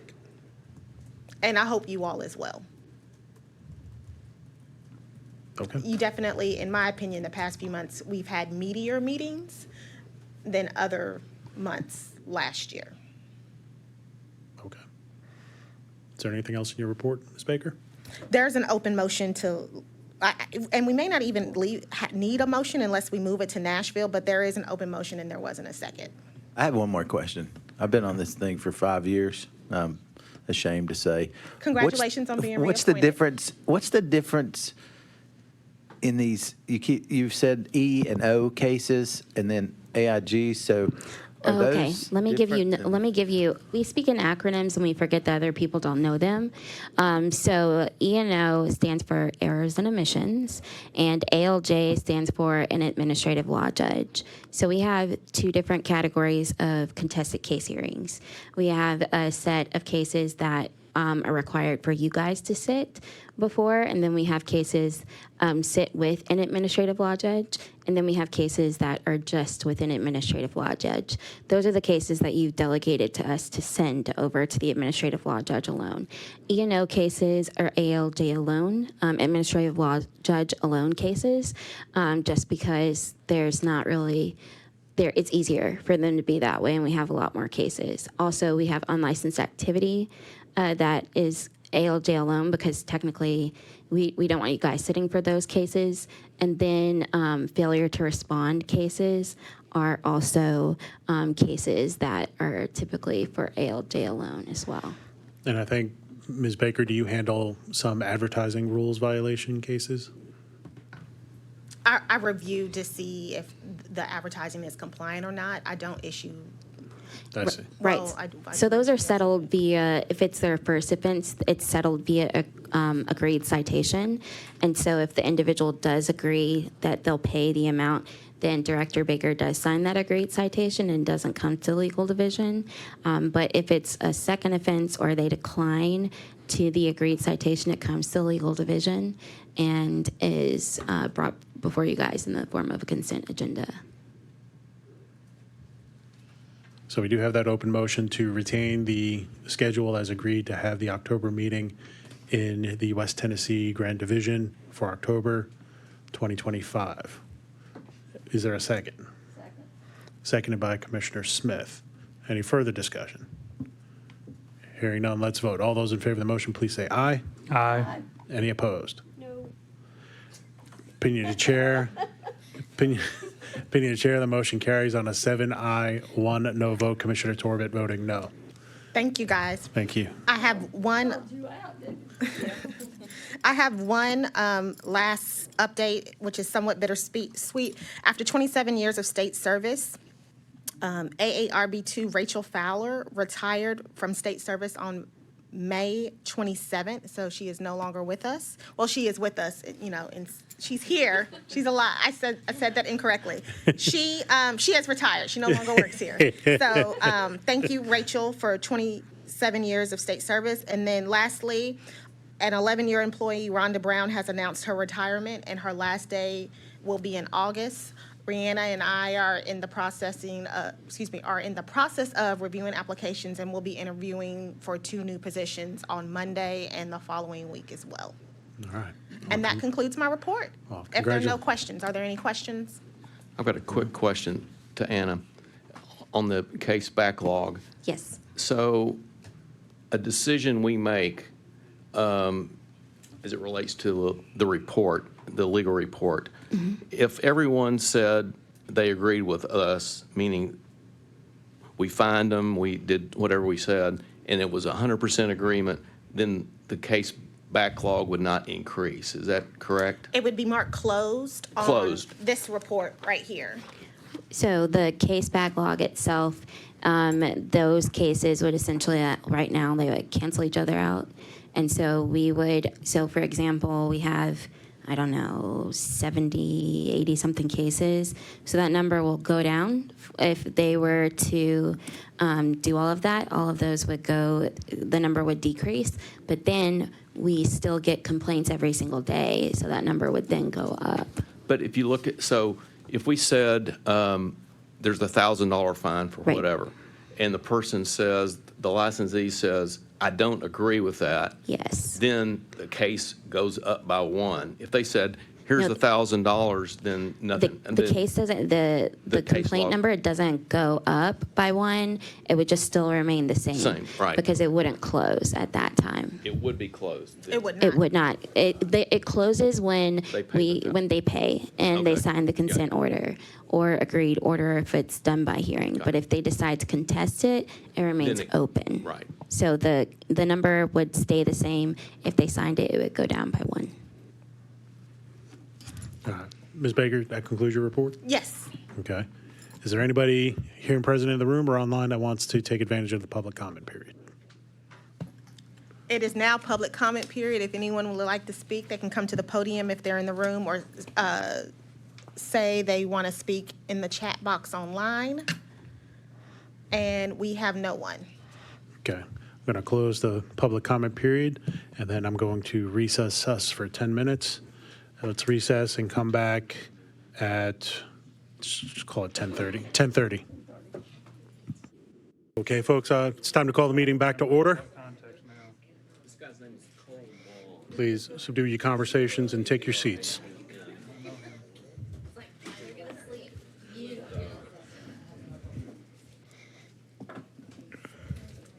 Adams and Reese. You know the Adams and Reese attorneys here?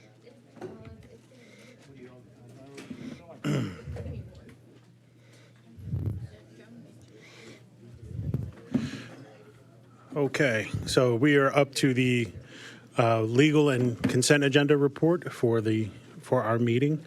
There are 80 some odd cases in there. The commissioners and council have separated the following cases for further discussion. Cases 1, 2, 4, 6, 7, 8, 11, 12, 31, 34, 35, 56, 75, 77, and 83. Do commissioners wish to pull any other cases from the report? Hearing none, is there a motion to accept council's recommendation for those cases not removed? Motion to approve. I have a motion to approve the council's recommendation for those cases that have not been removed, seconded by Commissioner Smith. All those in favor of the motion, please say aye. Aye. Any opposed? Hearing none, that motion carries unanimously. Case number 1 is mine. Right off the bat. So this was the case about, And since it is right off the bat, the first line there, I should clarify. The timeshare owners own technically the properties on the resort. The respondent was acquired the management of the HOA Owners Association. right, and this is about whether or not a list of owners is being distributed. Correct. And there are some owners that are citizens of other countries, international owners, and they have, obviously Europe has different and in some cases more strict privacy guidelines. That was the respondent's response for why they were not providing it, yes. Right. So I know the statute there says they're required to distribute that information, but I wanted to see if there was any safe harbor for the licensee where the phrase "act on behalf of their owner" might be safe harbor for them, because I have to think the property manager, in not distributing the information with that, not having that document signed or fully executed, is protecting his client from possible violations of international privacy laws. What do you think? I'm not aware of one, and the language is pretty, it's shall provide. And so Right. from my limited perspective of what I can advise you all, they have to provide the list upon request. They have not done so. So no safe harbor then? Not that I'm aware of, no, sir. Okay. Unless we decide to give them one. Or is that the statute clear and compels us? The statute says shall. The statute says shall. Okay. Council's recommendation was to assess a $1,000 civil penalty. Is there any further discussion or any other motion? I move to accept council's recommendation. Second. I have a motion by Commissioner Smith to accept council's recommendation, seconded by Commissioner Torbett. Any further discussion? Hearing none, let's vote. All those in favor of the motion, please say aye. Aye. Any opposed? Hearing none, that motion carries unanimously. Case number 2. Okay, so this one is about principal broker not submitting a Trek 1 to remove a affiliate from their roster. Is that how it sum it up pretty good? No, sir. Okay, what am I doing?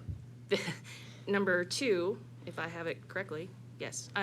This was an administratively open complaint after you previously heard about the firm had a complaint from an elderly homeowner who said that they had been approached by an employee of the firm who had them sign a homeowner benefit agreement that tied them to, they had to use. Oh, the 40-year thing, okay. Yes, sir.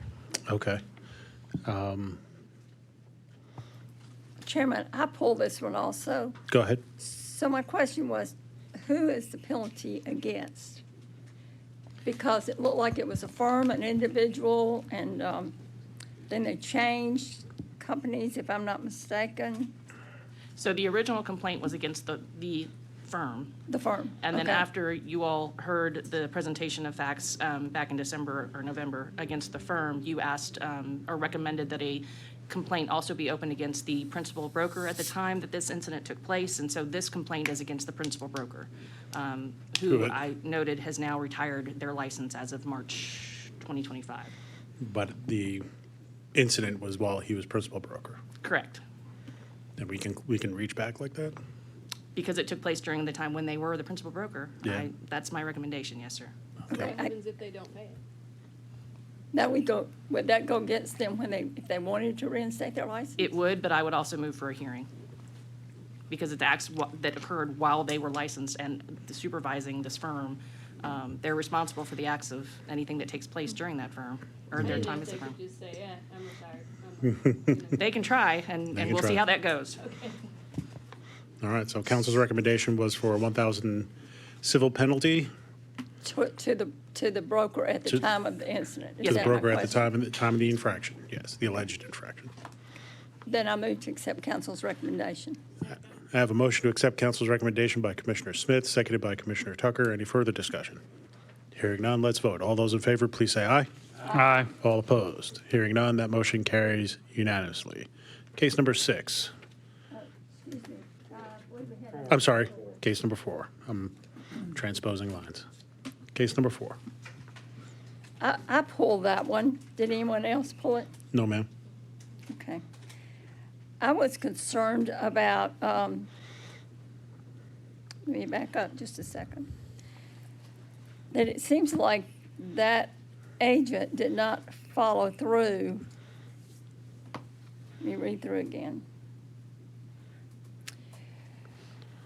They told the respondent that they were making the counteroffer that night, but they didn't hear anything back. So I was concerned about that, and I was considering a letter of warning for skill and care. Is that your motion? Yes. I have a motion to issue this respondent a letter of warning for failure to exercise reasonable skill and care, seconded by Commissioner Moffett. Any further discussion? Yeah, just, Commissioner Bagley. Joan, I'm going to vote against that because, if the client changes their mind, if they say, hey, we're going to counter, get a better offer, we can't control that they're not going to counter, that they just took a different offer. So I don't think it's fair to penalize them. I mean, you don't know what was going on between client and the agent. Okay, let me reread it, just one second.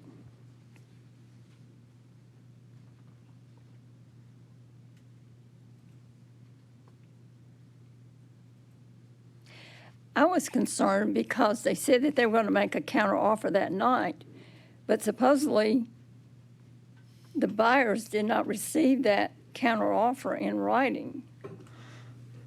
Yeah, I think the respondent is saying that their client decided to look at other offers and accept another offer. And I think this is just because he didn't go back to the first buyer and say, never mind, we're not going to do a counteroffer. And they were waiting on it and relying on it. And their feelings got hurt, it seems like. Yeah, I would agree, Joe. I'm gonna vote no against it because clients say one thing and you convey it and say, then they say, hey, I've changed my mind. I agree with you, but I think it's our responsibility to get those, that conversation in writing. How many of us have lost a deal because somebody said, I'm going to do it, and then didn't do it? And whose fault was it? Was it our fault because we didn't get them to sign, or because they texted us and we didn't respond? No, that just seems, Yeah, I think it's the clients. I mean, the client's gonna do what they're What they gonna wanna do. Yeah. Yeah, you can get it in writing and summarized and emailed and buttoned up, and they can still say, I don't want to do it. I decided not to counter. We've only been on the market one day. And then Yeah. you go, I haven't done it in a while because I learned my lesson early. Don't tell you're sending something till you have it in writing. well, and, to be fair, it's a letter of warning. It's not really it's not a sanction. Yeah, but it's just, yeah. So do we want to go ahead and vote, Commissioner Smith, or you want to withdraw? Your option. Let me look here just a minute.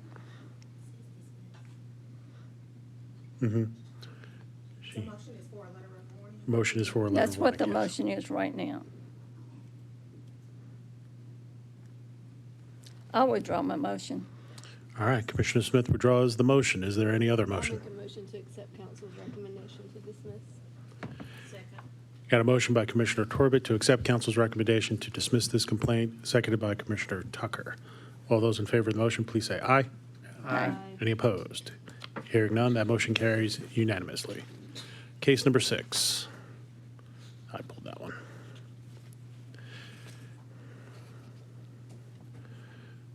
Am I the only one that pulled that? No, I pulled that one as well. I'll let you go first. Thank you.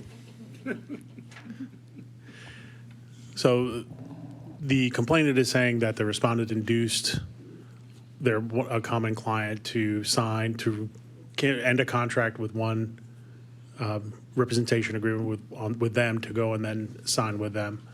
If I understand the timeline correct, the listing agreement in question expired, and then the client signed with this other broker.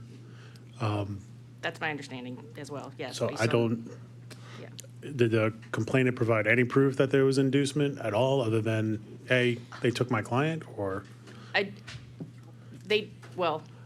There are the allegations, and then there's what I believe I can prove. My concern was that the respondent, I have the email where this respondent said, I will get the extension, or I'll get the, they would get the amendment to the closing date when I know more. So they said they were gonna do it, and then they didn't do it, which is why I recommended the honesty and good faith. I don't know that I can prove inducement to break So the more likely than not? Right. Standard? Right, but I absolutely have the email from the respondent saying I'll do that, and then not following up on that. That just happened to coincide Yeah. with the, I could also see that scenario as well, but I can also say that maybe they did go to him and they said, well, instead of signing with this same person that I don't like anymore, I'll go ahead and sign with you, and that's just a client decision. And without more than, I'm gonna do X. But I think it's also important not to say something unless you're going to do it. Get an amendment to the closing date when I know more. I think we need to be careful when we relay that we're going to do something and then don't follow through. Now, is it worth $1,000? That's a question. So the amendment was gonna be to the closing date, not to the listing agreement. that's what the email said, yes. So an argument can be made, persuasive or not, can be made that she did get the amendment to the closing date. It was just encased in a new listing agreement.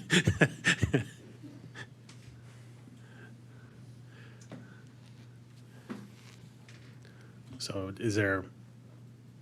commissioners feel like this rises to $1,000, or is there a motion for another type of sanction, or none?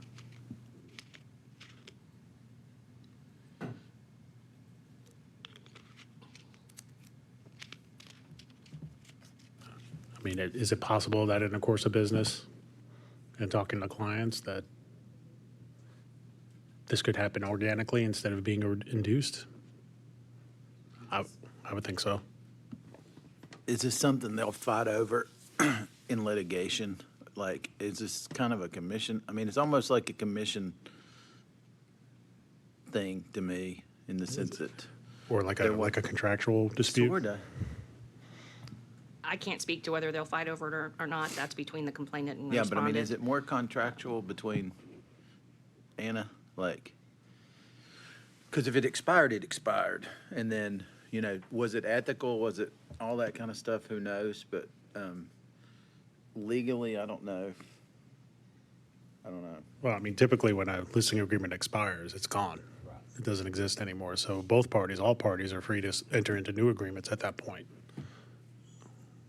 I think this is one of those too, when we kind of get a blurred line between ethical and law.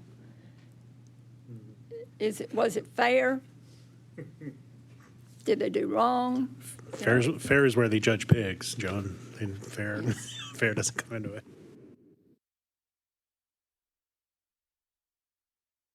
I personally think that they shouldn't have said, get an amendment to the closing date when I know more, and was telling that other person that kind of gave the impression that, hey, we're still working together. And then all of a sudden it flip-flopped. And Commissioner Smith, that was my concern, is that at that point, the complainant had no reason to not believe that they were still going to go forward with what they were doing, as far as I can tell from the documents that they submitted. Which is why, again, I made the recommendation based on honesty and good faith, not inducement to break a contract. My confusion is, the last line says December the 10th, 24, right? This email that he says he would get an amendment to the closing on the 10th of December. But the sale didn't close on the 19th, 9 days later. So Right. did they know on sometime prior to the 10th that it wasn't going to close on the 19th? Well, that's why the complainant reached out to the respondent. They said, hey, I need an update. Are we still good to go, or what's going on? And the respondent's response was essentially, I don't think it's going to close on the 19th. I'll get an amendment to the closing date. And the complainant was like, okay, well, let me know what's going on, and I'll let you know when I know more. And then So- they closed it on the 23rd in their new firm. And their new firm. I think council's recommendation is at minimum what needs to happen.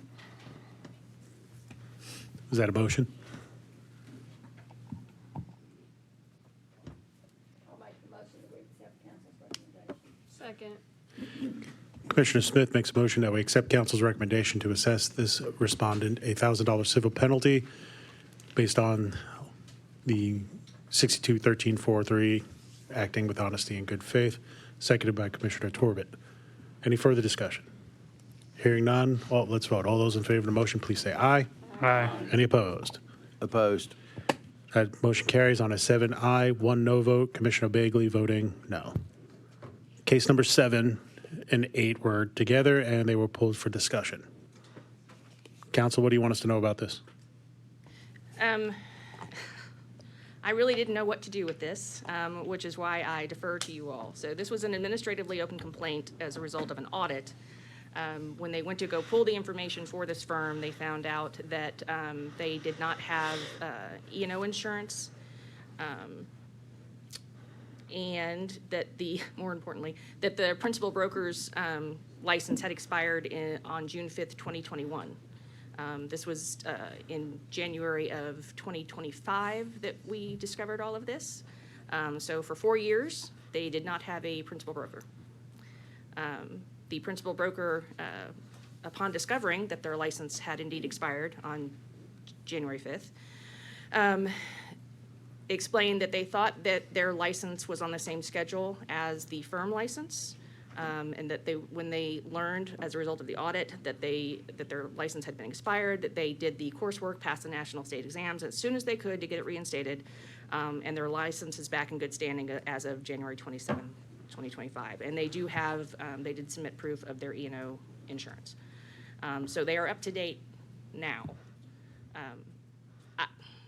Obviously, in discussions with the program, they had a concern and have fixed it since then that they cannot renew a firm license without an active principal broker license. That apparently was a mistake in the machine, so to speak.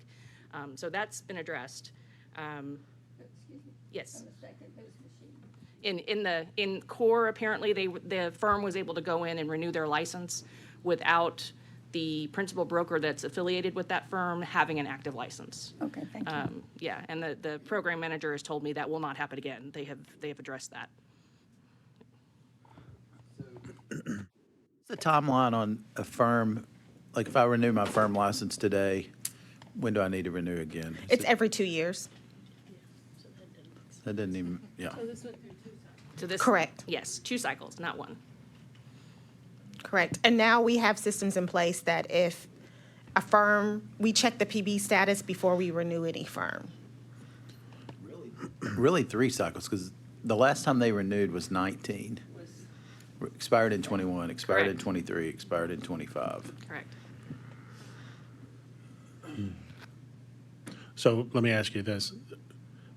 What is the scope of the possible sanctions? Like, is it, so we got right, unlicensed activity, right, for 4 years. for 4 years. And then are there sanctions in the statute for a firm not having an active PB, or is that just, Well, both of these complaints are against the firm. So technically, they could be, if you want to do a violation of each year is a separate violation. You could do each day, technically. under yeah, the but statute. Anna doesn't like it. And- Anna doesn't want us to do the stuff like that. It is not my preference. But there is a statutory provision that states that each firm shall have a principal broker. So just saying, if you need to Right. cite to that. And there are provisions also in place that if someone passes away or there's an extenuating circumstance, they can come to our office, let us know what the plan is within 30 days in order to have a PB in place. So if someone Yeah. just disappears, Can you they're- tell us how many affiliates are part of this firm? He's the sole, sole Oh, proprietor. so he's the only, Correct. so there's no affiliates? no. Do we know if he did any business in those years? Well, I asked for that information, and it was passed to, who initially responded was a manager of the company, not the principal broker. When I said, essentially, are you telling me you haven't had a principal broker for 4 years? That was then passed on to the principal broker, who responded and said, oh, here's my information, everything's up to date now. And so kind of went around the what have you been doing for 4 years, other than unlicensed activity? What exactly has been happening? So I got the impression that they seem to think that since everything's up to date now and it's all fixed, that we're in good standing, we can move along. I certainly don't want that, Well, to it's give that probably- impression to licensees. It's probably more that they're hoping that that's They're what hoping, happens. and so I think at the very least, something needs to be done with both disciplinary action against the firm license and also a complaint opened against the principal broker for 4 years of unlicensed activity. And so I would make that recommendation as part of whatever you all want to do. But I'm not necessarily advocating for revocation of a firm license, but I don't think that you all want this behavior to be seen No. as acceptable. No. I'm just curious how much activity. That would sway my level of penalty. Like, are they doing real estate Well, transactions every day or once a year? So let me ask you this about an audit. So the scope of an audit, is that just the books for escrow, or do they look back at transaction files as well? So what this particular case is showing is that our audit process is working. We check for 3 things during audits. We look at the trust or escrow account, or if they have an escrow waiver on file. The second thing we look at is their roster to make sure everyone on their roster that they provide is current. And lastly, we look at E&O insurance to make sure everyone on their roster has E&O insurance as well. So because of the audit, this was found. But you don't look at the transaction files? No. Do you And have they had a do waiver you- on file for the escrow accounts, so they don't maintain an escrow account. But you have the authority to if you wanted to pull the I believe transaction it files. says that in statute that I have the authority to look at transactions files. Yes. So let me ask you this. So we have a principal broker and a managing person. Did I hear you say that? We have a principal broker. The manager of the company is the one who responded to the complaint. When I asked for additional information, that's when it was passed on to the principal broker But the principal broker is the only agent in that in company. this company. Yes, ma'am. But he has a manager, somebody. Yes, Probably like somebody like a business manager or something like that. that was my impression. Yes, sir. Yeah. Would the, You're a single, I would think if you're paying an office manager, you're doing some business. yeah, let's presume there's some measure of business until we're told otherwise, but would there be an entertainment or an appetite to issue a civil penalty of $1,000 per year? And how much would that be? $4,000? Well, I'm kind of with Stacy. I'm kind of curious about the volume of business they've been doing for the last 4 years.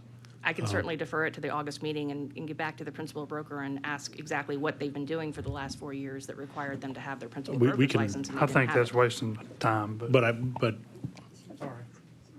I mean, we can also ask for an audit, for you guys to conduct an audit of their transaction files, can't we? We have this because we did conduct an audit. Well, I understand, but we don't know what the scope of their transactions have been over the last 4 years. We typically do not review transaction files during the course of an audit. I'm with DJ on the one thing is like, let's say that we find out they did 3 deals in those years, or we find out they did 300 deals. What are we going to do differently before we go to the trouble? I mean, there may be an answer to that. I'm just asking.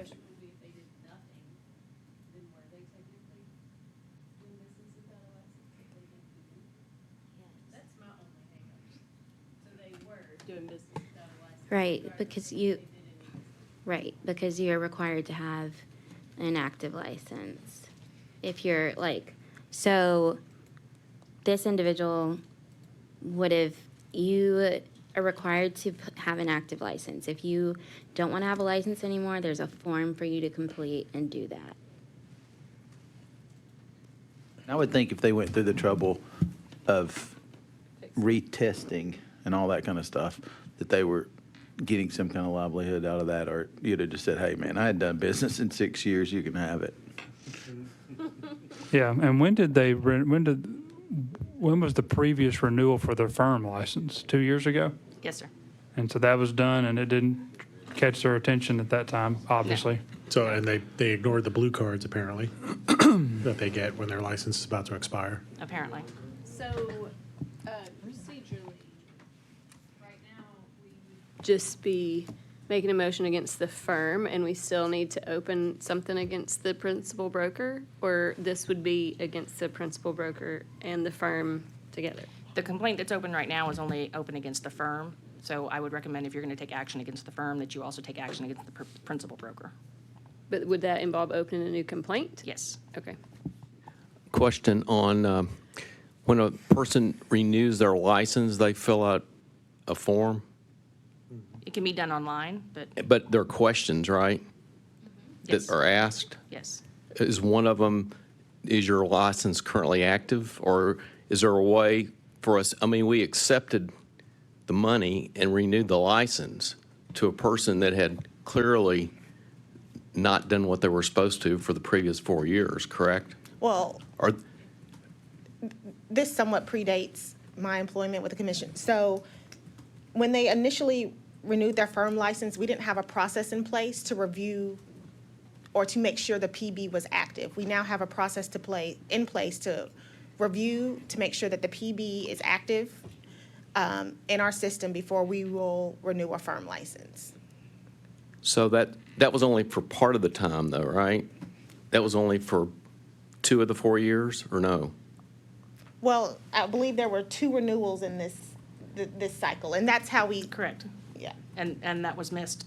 So it ended up being a 4-year term where they had an active firm license, but they did not have an actively licensed principal broker. So what I was wondering is there a form or a question that someone was asked and they answered the question inaccurately? Or no? And Director Baker can correct me if I'm wrong. I think what the process was is that when you renew your firm license, they ask you who is your principal broker, and they list this person. But then there wasn't a trip that would go off to say, Right, like, are they is this actively person licensed? licensed? Right, so it's not like they were intentionally misleading the commission, I don't think. Okay, I that's think my- they thought they- that, they I think weren't. whoever was probably the office manager, whoever was submitting that information probably thought, oh, it's still John Smith. Yes, John Smith is our principal broker. Now there is a system in place so that when they list John Smith, it automatically checks to see, is John Smith actively licensed? We didn't have checks and balances in place to check both. And so now that there are checks and balances in place, whenever a firm renews, we review their principal broker to make sure Right. that they're in good status. Well, and software aside, the obligation to have an active license as a principal broker sits with the licensee, not Trek. So Can I make a motion? you may. I'm gonna go along with DJ's line of thinking and make a motion for $1,000 civil penalty for every year they were operating without a license, and open a complaint against the principal broker. So restating the motion by Commissioner Torbett, it is to assign a $1,000 civil penalty for each year they held, their license was inactive, for a total of $4,000, and to administratively open a complaint against the principal broker for the same reasons, unlicensed activity. I got it second by Commissioner Moffett. Any further discussion? Hearing none, let's vote. All those in favor of the motion, please say aye. Aye. Any opposed? Hearing none, that motion carries unanimously. Thank you very much. Yes, of course. And I have a question too after. This shows the importance of some type of audit system, because, I mean, this would- could have it gone will on go on. forever. Yeah. So my question is, so this civil penalty is against the firm. So then we open against the principal broker, have the same facts, probably going to get the same civil penalty. Probably. So if the firm is just this person, then they're going to end up with an $8,000 total civil penalty? Is that how that will work? Perhaps, if that's what you all recommend. Yes, Okay. ma'am. I was just curious. Yes, ma'am.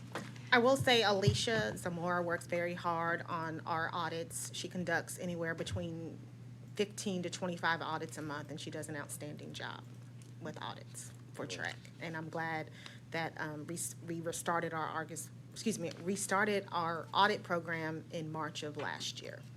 Me too. That's a lot of work. Thank you. So the next case that was pulled was case number 11, but If I can interrupt Go for a ahead. second. Go ahead. So the motion and the recommendation was on number 7. 8 is the related complaint. To your concern, Commissioner Torbett, would you want to do a letter of warning so we're not doubling up on, so to speak, doubling up on recommended civil penalties? Yeah, a letter of, okay, I'll make a recommendation, or make a motion to do a letter of warning for case number 8. So Commissioner Torbett makes a motion to issue a letter of warning for case number 8, seconded by Commissioner Smith. All those in favor of the motion, please say aye. Aye. Any opposed? Hearing none, motion carries unanimously. Thank you.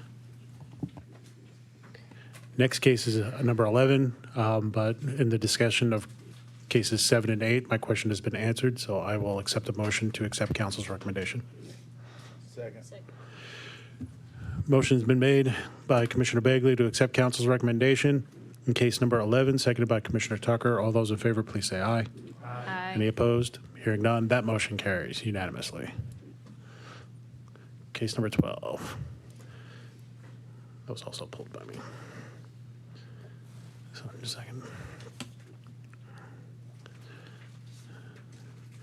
Okay, so this is the case involving a third-party advertising platform, as I understand it. Yes, sir. And That's my that understanding is, as well. the allegation is unlicensed activity. So what is the third party, was there something on the website that triggered the unlicensed activity charge? So, yes, so the advertisement had all the information for the property, but it did not have the name or the contact information for the license, for the listing agent, who is licensed, but it didn't have that information. Instead, what you would go through and see these properties, and you'd have to, if you clicked on for more information, it would take you to the respondent's website, who then would have that information. So it could be a one-click situation, but my concern was that that website was pretty extensive, and that the name and contact information of the listing broker was in the MLS remarks, but not In the public remarks? correct. Okay. Council's recommendation was for a $1,000 civil penalty for unlicensed activity. Any discussion or questions or a motion? Move to accept council's recommendation. Second. I have a motion by Commissioner Ferris to accept council's recommendation in case number 12, second by Commissioner Torbett. Any further discussion? Hearing none, all those in favor of the motion, please say aye. Aye. Any opposed? Hearing none, that motion carries unanimously. And now we make a big jump. We go to case number 31.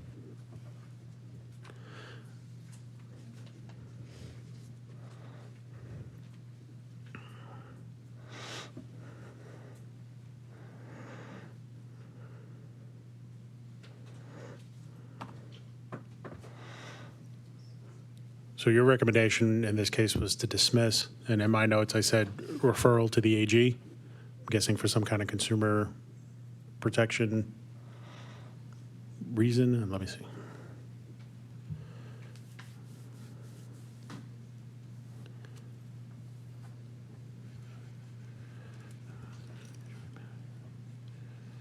This is the fifth complaint.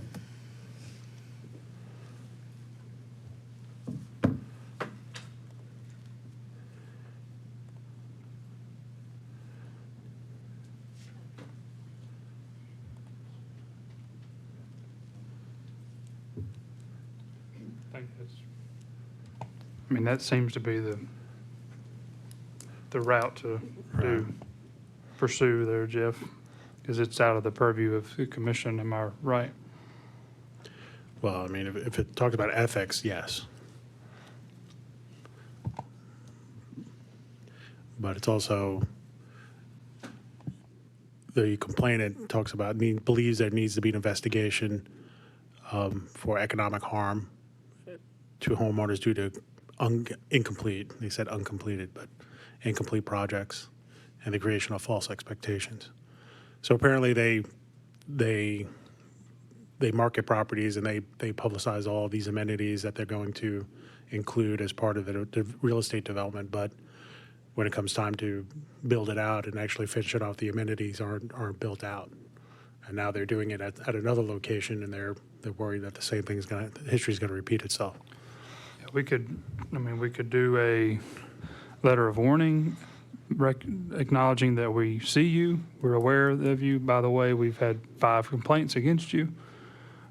Or we could say civil penalty of $1,000 for false advertising. Yeah. I kind of like the idea of sending the AG after them, though. What'd you say? I kind of like the idea of getting the AG to take a look at them, because they have more, their scope of authority is broader than ours.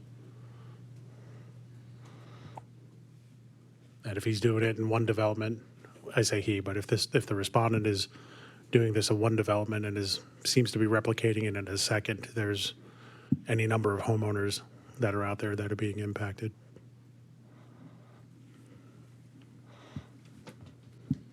So Somebody want to make the motion? the motion is to dismiss.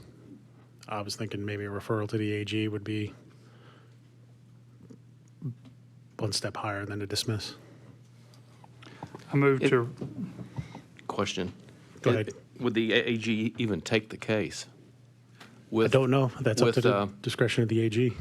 I mean, with the last sentence you wrote, there's insufficient evidence of any violation, and there's no named party. Well, fair enough. I mean, but that's the no violation of the Broker Act, but there are other laws and statutes that might come into play that the AG can go after. With no named party? Well, I mean, they identify people, they don't know who it is all the time. They have powers of investigation that we don't necessarily have. They also, their They consumer got a protection lot more division has a different mission than we do. They might be more inclined to, if it's referred to them, they might be inclined to take it up just because of multiple developments allegedly and multiple complaints that we, because of the nature of what we do and what we're looking at, can't necessarily move forward without a named party. I don't have anyone that's standing in front of me right now saying that they were, that I can present to the commission at a hearing that would say they lied to me or they made these promises to get me to sign this contract or that sort of thing right now.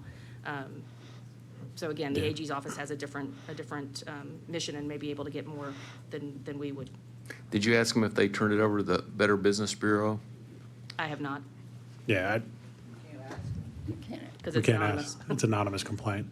Yeah. So if the AG does not accept it, would it come back to us? No. No. It would be done. We move it forward, they don't do anything, it goes away for us. This particular complaint would be closed on our end once it's referred to the AG's office. They can always request additional information from us, whatever we have from previous complaints, I'd be happy to provide to them upon their request. If there is a party that is willing to come forward and say, this happened on this date, and these are the documents that I can provide to you, I'd be happy to bring something back before the commission and see what you all would like to do regarding that particular complaint. But as to this one, I don't know that we have enough to move forward. Yeah, and whether or not the AG does anything would be their discretion anyway. Right. So, I mean, but if we dismiss it, it goes away and it never gets, and certainly won't get any attention. What was the closing flag 24? What was that? It was essentially the same Same thing. allegations. There were some ethical considerations regarding, or some ethical allegations regarding the HOA and whatever connection they had to the respondent / developer. So, and then- That and were then- outside of what we would deal with HOA wise. And then in 2021, you got a consent order for unlicensed activity. Somebody signed that.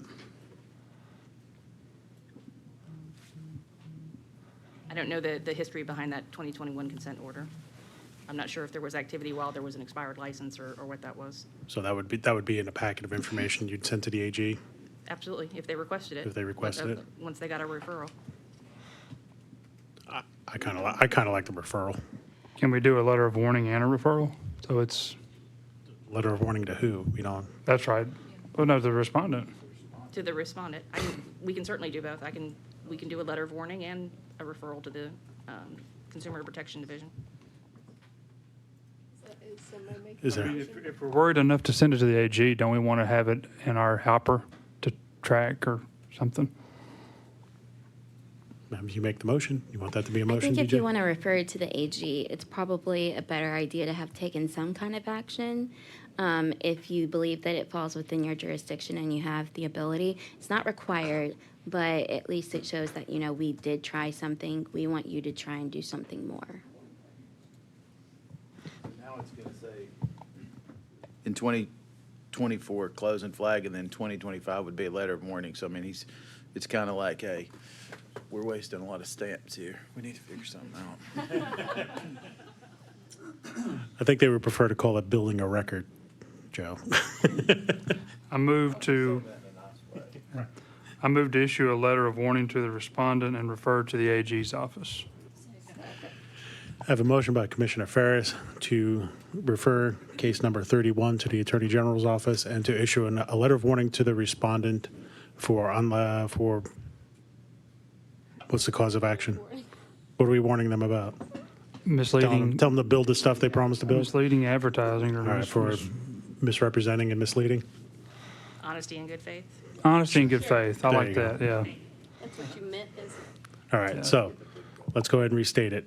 So the motion by Commissioner Ferris is to issue a letter of warning to the respondent for failure to act with honesty and good faith, and to refer this case number 31, to the Attorney General's office, Consumer Protection Division.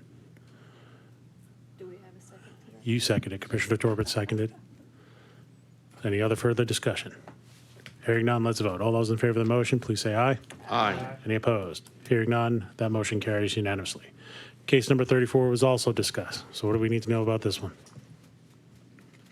Much like our principal broker that didn't have, and didn't know they didn't have a license. In this case, it was an administratively open complaint after the respondent's E&O insurance provider notified us that the respondent's E&O insurance had been canceled in 2021, 2023, and 2025 due to the check not clearing for the premium. Why they did not provide us this information in 2021 and 2023, I don't know. It was also unclear whether or not they had, that the respondent actually received notice from their E&O or their attempted E&O insurance provider that the insurance had not been completed due to lack of payment. Respondent stated that they may have missed that notice because they were dealing with a life-threatening illness in 2021. were quote-unquote relying on others to handle their business affairs. Because we did not, the commission did not get notice that they didn't have E&O insurance, this respondent was able to renew their license without issue for 2 cycles, and only now learned that whole time that they did not have the E&O insurance, is what the respondent is saying. They did spend the latter part of 2023 and early 24 in a treatment facility for their illness, but again, renewed their license successfully. So it was. So the question I have is, who did the CE? Who what? Who did the continuing education? That I do not know. That's my question. Is it just somebody sitting in a chair and answering the questions? Was it this person, or?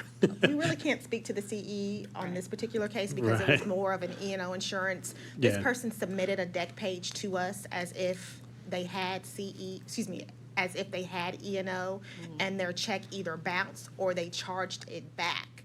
So the third time this respondent did that, the insurance company that they had used twice before contacted our office directly and saying, hey, and said, hey, in 2021 and in 2023, this person either had a chargeback, and a chargeback is if you call your credit card company and say, that is fraudulent, please remove it from our account, or a check that bounced. They did this 3 times because they did it again in 2025. So now we are requesting, especially from Rice, if there are any of those after we do our huge push for E&O insurance every other year. We, to our knowledge, haven't had something this egregious in a while as far as E&O insurance is concerned. Because you tell us you're compliant, we believe your deck page, and then 30 days later, you bounce the check or you do a chargeback. And this person did that 3 different times. Did they address what happened? Like, did they ever say, oh, my check bounced, I didn't know? They submitted a letter saying that they were ill at some point in time. But never acknowledged how it got paid and then unpaid? I have not. Because received that's an more of a explanation as to how mystery that to me happened. Yeah. than if they just didn't pay it. Like, that would make more sense. I'm sick, I'm in the hospital, I didn't pay it, but, Right. oh, I Well- paid it and then I unpaid it. Right. So typically the response without outing E&O insurance is to suspend the license. Is that what we would do? If you didn't have E&O insurance, yes, at some suspend the point it is suspended and then revoked. Do they have E&O insurance now? They then got a state policy. So the policy that they originally had in 21, 23, and 25, because they had 2 different policies in 25, was not the Rice insurance policy. It wasn't the state provider.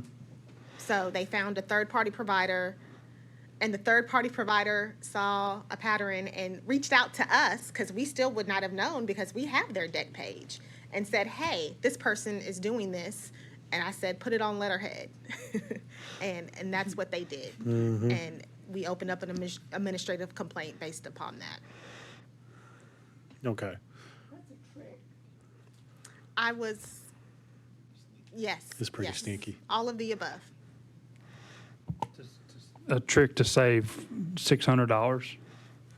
I know what I mean? It's like, but it's real, I mean, it's real money to some people. It's a lot of money, but it's like,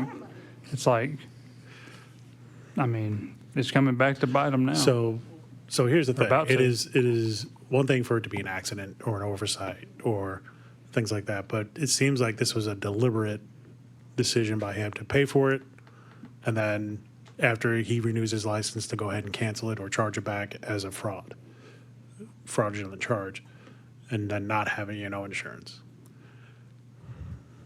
I don't know. I'll make a motion. Okay, Commissioner Bagley.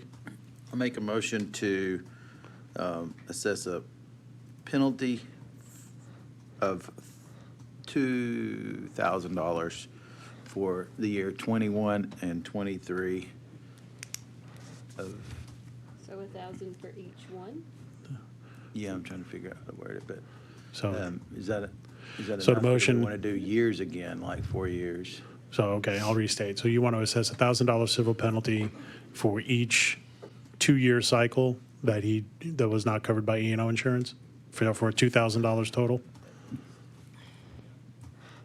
So, What's the violation? I have a suggestion, if you want it. No E&O? yeah. Okay. What was your suggestion, Ms. Oh, Matlock? is the fraudulent, or dishonest dealing?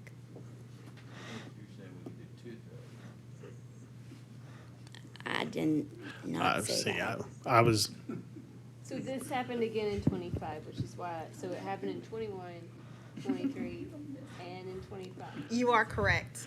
see, On a I'm, Friday I'm, afternoon. well, before Joe was gonna make his motion, I was leaning towards revocation, but I think the deliberate nature of this act, the overt acts of charging back his E&O insurance, it's egregious to me. I mean, we all have to maintain E&O insurance, and for somebody to game it like that shows me that they're not serious, and it makes me wonder what they're doing to their clients. Is there an open motion? There is an open motion that we do not have a second for it yet as well. Is there a second? It's not quite fully. It's pretty muddy, okay? It's not completely baked yet. So- Yes, would you like to withdraw your motion? Sure. All right, so now we are clear for another possible motion. I'm sensing nobody's in the revocation mindset like I am right now, but I'm not opposed. I'm not going to make the motion. Because it's your last meeting. you should. You should. It should be you. Go out with a bang. What if done we that. what if we just suspend it? I don't know. No, I'm sorry. I'm speaking out of turn. I'm not- That's a question, that's not a Yeah, motion. 3 times. 3 times. Yeah. It's not an accident. It's not. If we revoke it, they probably will end up here pleading their case, and we can. hear Oh, from I them. would love to hear that story. Me too. I would love that. Sure. I'll make a Come in, motion. get sworn in, say it on the record. Yes. Come in and explain to me how you did I it. like put it on the letterhead. Yeah. Yeah. That's a That's what I t-shirt. like. Make a motion That's a t-shirt. I like that. We suspend this license due to, how do we want to phrase this? Does anybody want to make a Well, this suggestion? is- Wording. Improper, fraudulent, or dishonest dealing. Improper at the very Improper, least. fraudulent, or dishonest dealing in portraying that they had E&O insurance when they knowingly did not have E&O insurance. All right. So that's the motion. Motion to suspend for how long? Much too For how hard. for how long? Uh, You got. This, I would say I would say 8 years. I would say 6 years. I would say 6 years. 6 for each year they didn't have E&O. Yeah. Well, I mean, I would say, okay. So Commissioner Torbert's motion, I thought we just revoked it. Did we? Did I We did- revoke we it or did. suspend it? you were suspending it. Okay. So is that I'll not? keep suspending it for 6 years. So, okay, so the motion by Commissioner Torbert is to suspend this respondent's license for 6 years. Is there a second? Motion is seconded by Commissioner Moffett. Any further discussion on the motion? Hearing none, let's vote. All those in favor of the motion, please say aye. Aye. Any opposed? No. So that motion carries on a 6 aye, 2 no votes, Commissioner Diaz and Commissioner Gwynn voting no. What would you have voted to revoke it?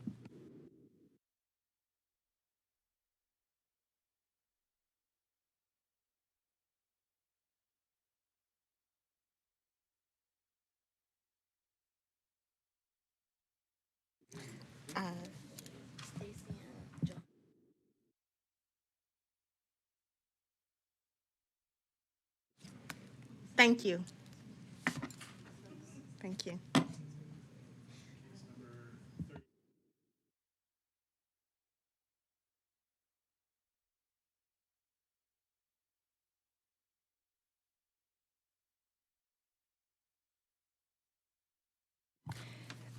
Where an agent listed property for sellers who were going through a divorce, but did not get permission from both parties. That's the allegation, yes, ma'am. I'm going to recommend a letter of warning of Skill and Care, we need to know who our sellers are. Is Yes, that- yes, sir. Second. So I have a motion from Commissioner Smith to issue a letter of warning in case number 35 for failure to exercise reasonable skill and care, seconded by Commissioner Ferris. Any further discussion on the motion? Hearing none, let's vote. All those in favor of the motion, please say aye. Aye. Any opposed? Opposed. That motion carries on a 7 yes, 1 no vote. Commissioner Bagley voting no. I feel like if the opening statement is owns a home with their soon-to-be ex-spouse, it's not gonna go well. Well, soon-to-be ex-spouse tells you nothing's about to go well. And so. contentious divorce, that was the other thing.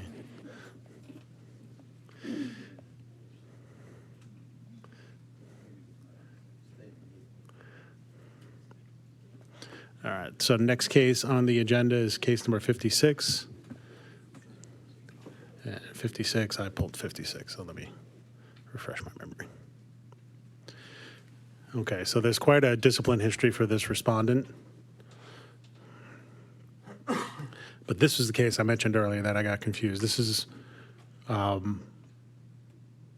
the matter of the Trek 1 not being received or recorded by Trek, but they have a time-stamped for Trek 1. Is that it? That was another case that was like set for represent, but this one right here is after administratively opened after a case for a timeshare complaint. But the real issue after investigation was that there's an unlicensed individual, and then this one was open against the principal broker for potentially employing an unlicensed individual. That is a case though, and that is on the list. I think it's number 83, the one that you're talking about with the Trek 1 form. This one mentions the Trek 1 form as well. Okay. But essentially, like, the attorney that responded to this complaint on the respondent's behalf said that they had released that individual previously, and there is a record of a Trek 1 form, but, like, they worked for the company, like, twice, so like, they got the first one. So they worked originally for the company from I see. March 2nd, 2018 to June 29th, 2018, and then had a break, and we had the Trek 1 form for that one where they were broker released, and they came back in about like 2020, although they didn't have an actual license. So from March 11, 2020 to February 10, 2025, they were employing someone who was not licensed. I see. Okay. So council's recommendation is for a $1,000 civil penalty for employing an unlicensed individual. Is there a motion? Move to accept council's recommendation. I have a motion to accept council's recommendation on case number 56 by Commissioner Ferris, seconded by Commissioner Tucker. Any further discussion on case number 56? Okay. Go ahead. Can we do any more? Because if you look at the record, they're just treating it as cost of doing business. I mean, You can do more. I think like Ms. Cooper said earlier, you can do per day, again, like not suggested, but like, or like per year, or, but there are options, like up to $1,000 per incident. Right. And We if they could, we could also skip the civil penalty and do suspension. We can do Yes. those kind of things. But it's a principal broker, so is there affiliates at this firm before we talk about suspension or revocation? Because we don't need to blow up everybody's spot. So I can check, but- did we vote on the $1,000? Not yet. Okay. Joe's wondering if we can do more, so we're trying to see if there's mainly a just more friendly money. amendment. I mean, because More money? he's just taking these $1,000 hits as cost of doing business. What some of them say. But we could do the $1,000 and downgrade a license at the same time, I can pick either or. not Right. both. Yeah, I think if you're gonna downgrade, well, maybe downgrade them. Or something like, or maybe you can. Can you? Civil penalty? I guess you could do that both. Sorry, I think I heard like revocation and then, sorry, So the I think I heard answer revocation was- and then a civil penalty, was so I yes or apologize. no. Yes, you can, you can do both. I You can do a apologize. civil penalty and downgrade a license, if that was the choice. You've done a revocation, you've recommended a revocation and a civil penalty in the not too distant past. Yeah. So yes, ma'am. In that other location. Yeah. Yeah, we were in a mood that meeting. You know, I I'm just, concerned because it seems to be a pattern here. Yeah, I mean, it, We're about 2 to 3 dozen. oof. Affiliates? Yeah, I was gonna say, yeah. so I'm going to make an alternate motion. Or friendly amendment? Friendly amendment would be fun. Go ahead. That for each year, this affiliate expired in 20 and was employed till 25. So I'm going to say 1,000 per year for unlicensed individual for a total of 5,000. So Commissioner Bagley offers a friendly amendment to assess a civil penalty of $1,000 per year for 5 years, totaling $5,000 to the current motion. Second. Seconded by Commissioner Ferris, accepted by Commissioner Ferris, and that is the current motion. Any further discussion on the current motion? Hearing none, let's vote. All those in favor of the motion, please say aye. Aye. Any opposed? Hearing none, that motion carries unanimously.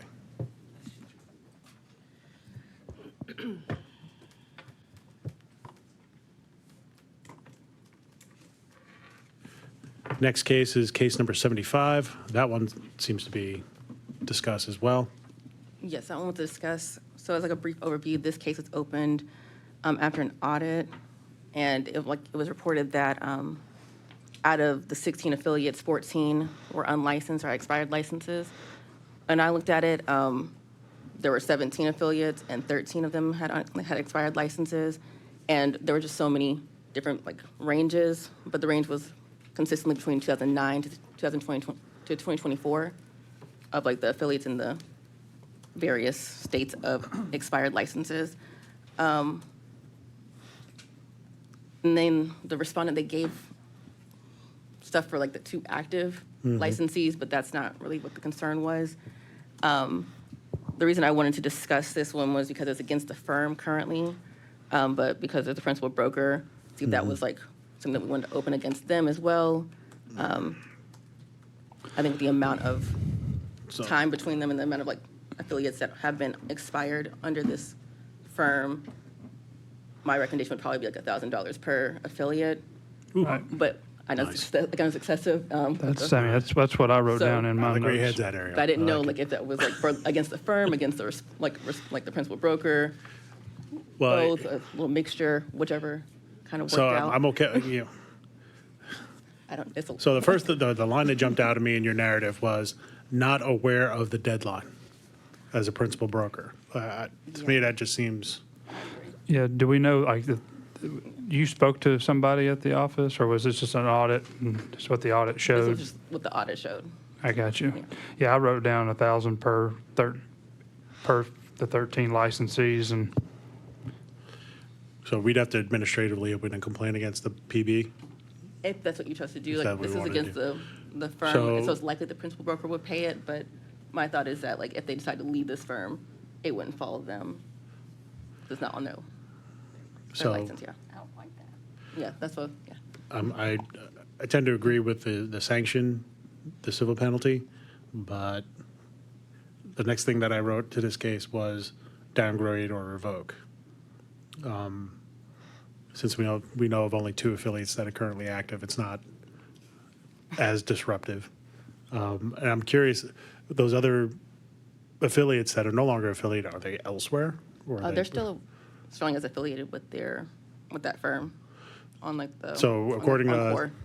so in core, they're affiliated with the firm, but they're, Yeah. When I put like the license. The license licensee, are like, expired. relations, like they're still all there. so no Trek ones at all? No missed Trek ones, nothing? No, not that I saw anyway. I'm sure if they get something for $13,000, I'm sure they would try to present that. But the agents that are there now are licensed, There are 2 that are licensed. so the others, I don't. So that there's actually a potential not only to go after the firm, but to go after each licensee for unlicensed activity? I don't know how much they've been doing, like, but definitely for employing unlicensed individuals, that's Yeah. a problem. Okay. Especially for like that long, from like 2009, like, I think that was like the longest one that I had was 2009.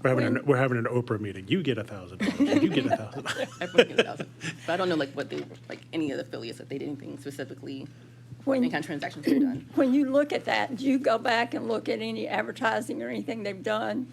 If that person has been that unlicensed agent, have they been advertising in this period of time or now, or do you know? I didn't look at that. I just kind of looked at like their license being expired, and since we didn't have an active like complaint against them for like unlicensed activity or like advertising while it's expired, I didn't do that. But So if we opened up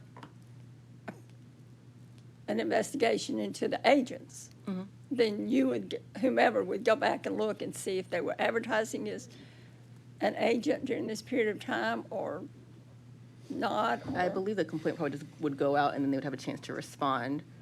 And if they kind of just told us that they were, you know, doing activities, that'd be one thing. I could probably look into their names since they're public. I'm not sure how much they've been doing, but One more question. So we're doing the firm, and can we downgrade a firm? We'd have So to then we'd have to open up against the So we're gonna- PB, So there's no downgrade. and then they got to today. serve process before we can So- adjudicate that one. We're going to open up administratively a complaint against the broker.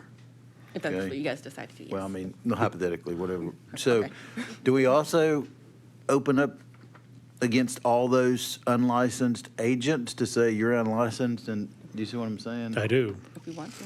So their licenses right now are expired. They, no efforts to, no continuing education, nothing. I didn't look that far. I just kind of like looked at like, I'd like looked through every So single one, just in core- like when they were expired. In core, and- they're expired. Yes, and of course, Do you like, have a like below idea? 13 of them. Do you have I an can't see idea? all of them. Do you have an idea of the length those licenses have been expired, generally, ranges? Yeah, the ranges are 2009 to 2024. And That's I, the range. I don't think it's your job and the staff's job to spend time documenting what those people have been doing or if they've been advertising. That's for them after we open these complaints to prove to us what they've been doing. I mean, So we got the outlines of a motion. So the They motion, could be retired, they could just say like they've never done it, but I do think that since they are affiliated with this firm, they're technically employing unlicensed, like at least the firm is, the principal broker is. So could any one of these 13 licensees made the decision to let their license expire, they've not been working, they're moved on, but the broker has failed to broker release them, and then if that's the case for one or all 13, we need to know so that either one or all 13 are penalized or not. Right? If their license is expired, but they've thinking, hey, I'll let my license expire, but I find that suspect because given the time frame when this was first licensed, it wasn't like it was 92 or 88. You know, like this is in recent history. So it's just like, do you get what I'm saying? I think we cast the net and let them tell us. I got a question. story. Can we revoke the principal broker's license without first opening? We got to open a case. yeah. We have to open a case first against them specifically. So if we revoke the firm license, what state does that put the principal broker in? Trying to find another firm to hang his license. I think they would like. They would Well, he's probably respond. responsible for that firm. Well, he is, but you, as a broker, as Anna explained to me recently, if you have a broker's license, you have to hang your license somewhere. So if we revoke the firm license, he has to go to another firm. And so do all the affiliates, whether it's But there's also a process. 16 or whether it's 16 or 2, they have to go to another. There's also a process. They could come here and have a hearing as well. Right. So there's a process. It doesn't automatically get revoked. That's correct, true. Unless they sign off on it. That's true. There's not a motion currently. We have different bullet points out there that people are pondering. Who Yes. is it the PB's fault that these weren't broker released, or is it the firm's fault?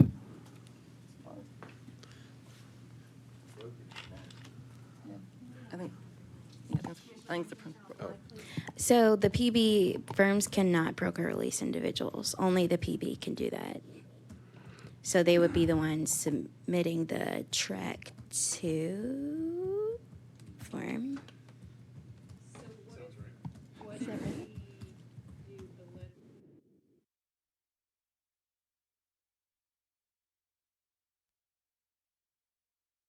Commissioner Torbett, if you could speak into the mic. So what if we just do, what did I just say, a letter of warning to the firm and open a complaint against the principal broker? It sounds like And I all think- the responsibility is on the principal broker. I was thinking we could revoke, either a letter of warning or revoke, way different things, to the firm. Open administrative complaint against the principal broker and each of these licensees. Just the licensees That are expired. right. I kind of don't want to close the firm or revoke the firm if there's two active licensees. They don't have anything to do with this per se. Who knows? So my motion would be to, golly, but the firm, who owns and who's running the firm, and how is this known? Not known. The PB is the So I get, yeah, operator so I of the guess firm. so letter of warning to my motion would be to issue a letter of warning to the firm. To do what? What are we warning them about? We're warning them about that they've got 13 licensees that are expired. Or we could say, we'll revoke your license to the firm and come explain yourself. So Ariel, is there a just to- statute that we just to can? add, I was saying like Tennessee Code Annotated 6213, 312, subsection B, get a violation for failing to follow a lawful order by the commission. They were required to give us information about the licensee's status. They didn't do that. They did it for like 2 active people, but they had other licensees on their roster. That's an option. And that way it goes against the firm because the firm was requested that in the audit. Okay. So Is your motion? I was just talking to you. You can make your motion. I'll make a motion that we fine the firm. It says a penalty, I'm sorry, a penalty to the firm for $13,000, $1,000 for each unlicensed affiliate. We open up a complaint against the principal broker, and we open up a complaint against any unlicensed agent in that office. Second. Okay, so Commissioner Bagley makes the following motion: to assess a civil penalty of $13,000 to the firm for having unlicensed individuals on their roster, that a administrative complaint be opened against the principal broker for a failure to disclose to the commission or comply to a lawful order of the commission. Ariel, is that? For employing unlicensed persons and then not responding to a lawful order of the commission? Is that also in the wrong? That's an option. That's an option? We can look at everything when a complaint is open, so we don't have to like necessarily. Do you have to put name it- everything? Okay. So to open up a complaint against the principal broker and the 13 unlicensed affiliate brokers associated with this firm. Is that a good? Okay, and Commissioner Ferris seconded the motion. Any further discussion? Hearing none, let's vote. All those in favor of the motion, please say aye. Aye. Any opposed? Hearing none, that motion carries unanimously. What happens if they think they've been broker released? They can come see us and we can dismiss the complaint.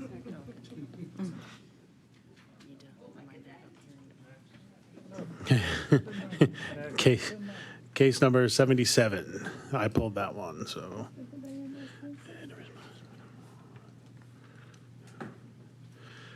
Yeah, I think this is kind of just, I'd like to do this to make sure that there was no error on Trek's part in this case, to make sure that notices were sent out, that any submissions were received and processed. So is there a form to update that contact information? Do we have that? They're required to I update know. everything. They did fill out the Trek 1. The Trek one? Yes. Or Trek 2, sorry. Okay. Whatever form they had to fill out, they filled it out. So if they, So they had like the updated information. okay, so this was an audit and they didn't comply with the audit? Yes. Okay. So council's recommendation is for a letter of instruction, reminding them of their responsibility to provide all requested documentation for an audit. Yes. Is there a motion to accept council's recommendation? Move to accept council's recommendation. There's a motion in case number 77 to accept council's recommendations by Commissioner Ferris. 77. Case number 77, seconded by Commissioner Bagley. Any further discussion on the motion? Hearing none, let's vote. All those in favor of the motion, please say aye. Aye. Any opposed? Hearing none, that motion carries unanimously. Case number 83. Because why not? All right. So here's another one, This is the one with the timestamp that you had mentioned earlier. the timestamp one, right? So I'm guessing we don't recognize a timestamp that's not our timestamp, essentially. Correct. So essentially, they said that they had responded and had broker released them, but we don't have notice or any kind of like proof of that. They said they did it by mail, and whenever we finally got in contact with the right representatives, they gave essentially a Trek 1 form with the timestamp from like the principal broker from that 2021 date or 2020 date. But you don't have Which it. we still don't have, but because it was kind of like around COVID and we don't, So I it's don't know not- how like the It's not process hiding of like behind where a it fax was. machine or anything like that. Yeah, and since it was like prior to like being here and like as far as like a hearing goes, it was kind of like a small concern. It could still go forward, but just a small concern as far as like service So- and So success council, of that. council's recommendation was for a letter of warning to ensure all affiliates have insurance. Is there a motion to accept council's recommendation? Move to accept council's recommendation. Motion by Commissioner Ferris to accept council's recommendation in case number 83, seconded by Commissioner Smith. Any further discussion? Hearing none, let's vote. All those in favor of the motion, please say aye. Aye. Hearing none, motion carries unanimously. Okay. Before we move on from legal, I just want to remind everyone that we do have a formal hearing tomorrow at 9 a.m. is scheduled to start. However, there are several pre-hearing motions that the judge would like to take up first. We will need to do that outside the presence of the commission. And I anticipate probably 20 to 30 minutes. But as soon as we're done with those motions, we will need to go ahead and jump in and start with the hearing. I'll try to move along as quickly as possible, but I don't have full control over that, so. All right, so you want us in the building, just not in the room? Yes, Okay. we'll have you all in our break room, which is right behind this room, tomorrow morning at 9 o'clock until the judge finishes hearing all the motions, and we're able to bring you all in. It's 9. Okay, well, you can come here at 8:30, Steve. I can, Denny, what are we having for breakfast tomorrow? I'll see what we can do. Yeah, I'll see what we can do. Okay, so official legal report, we got new business. So part of new business, I have one thing before we get to new business. go ahead. During the August meeting, we will have an open meetings presentation delivered by Anna, as well as a public records presentation during August's meeting. I think we're supposed to do that annually, and we haven't done it in a while, so we're going to do that during August's meeting, where we may have a new commissioner. And We may. Chair Diaz? Yes, so as all of us on the commission know, and everybody in the room probably knows, this is Commissioner Ferris's last meeting with us as a member of the commission. We hope never to see him as a respondent to the commission, but who knows? But we also just wanted to take the time here at the end of the meeting to say thank you. I want him to know that he has influenced my deliberation and my votes during his course of service, as many of you do when we're hearing these cases. we didn't always agree, but that's okay. And, I appreciate him, and it was wonderful to meet him and his family. And I hope that he is at least a visitor, or at least, on occasion, try to join us for dinner when we're in town, when his schedule permits. And we wanted to give the staff and the Real Estate Commission wanted to give him a small token of our appreciation for him to put on the shelf and have to dust and do all that kind of stuff. And I just want to thank him. So we're going to go ahead and, is that safety night? Okay, so we will go ahead and I would, instead of saying adjourning, we will recess until, subject to the call of the chair or the judge for tomorrow morning for formal hearing. We are in recess. Say one thing. Today has been eye-opening on how much we've needed the audit process back. So whoever's idea it was, whoever's implemented that, it's been great. I mean, I'm not saying it's great for everybody, and you guys are doing the work, and we're here, and the people, but, I mean, some of this stuff, you can tell we haven't had an audit process in the last, I haven't been a managing broker in a while, but it stopped somewhere, I guess, pre-COVID, and it's obvious by today's cases. So I just want to say kudos to whoever. Thank you, got and that you're back. welcome.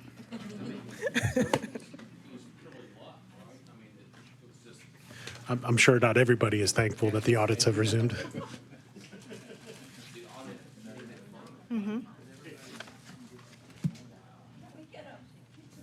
Yes, well, we would like to take a group picture with everyone, and if you have objections to being on social media, please don't be in the photo. Thank you. I'll just say real briefly, my parting words here, it won't take but about 20 or 30 minutes. Thank you to each of you all, Denise, Anna, Denny, the whole team. I'm thinking about John Grease, Marsha Franks, thinking about Pamela Walters, who passed a few years ago. She was a counsel on the team. So many people who have worked, and it's just been an incredible honor to be a part of the Real Estate Commission with the Department of Commerce and Insurance. So very, very thankful. Thank you for this token. And again, thank you for the friendships. And y'all have got a friend for life, and appreciate each one of you, and God bless you.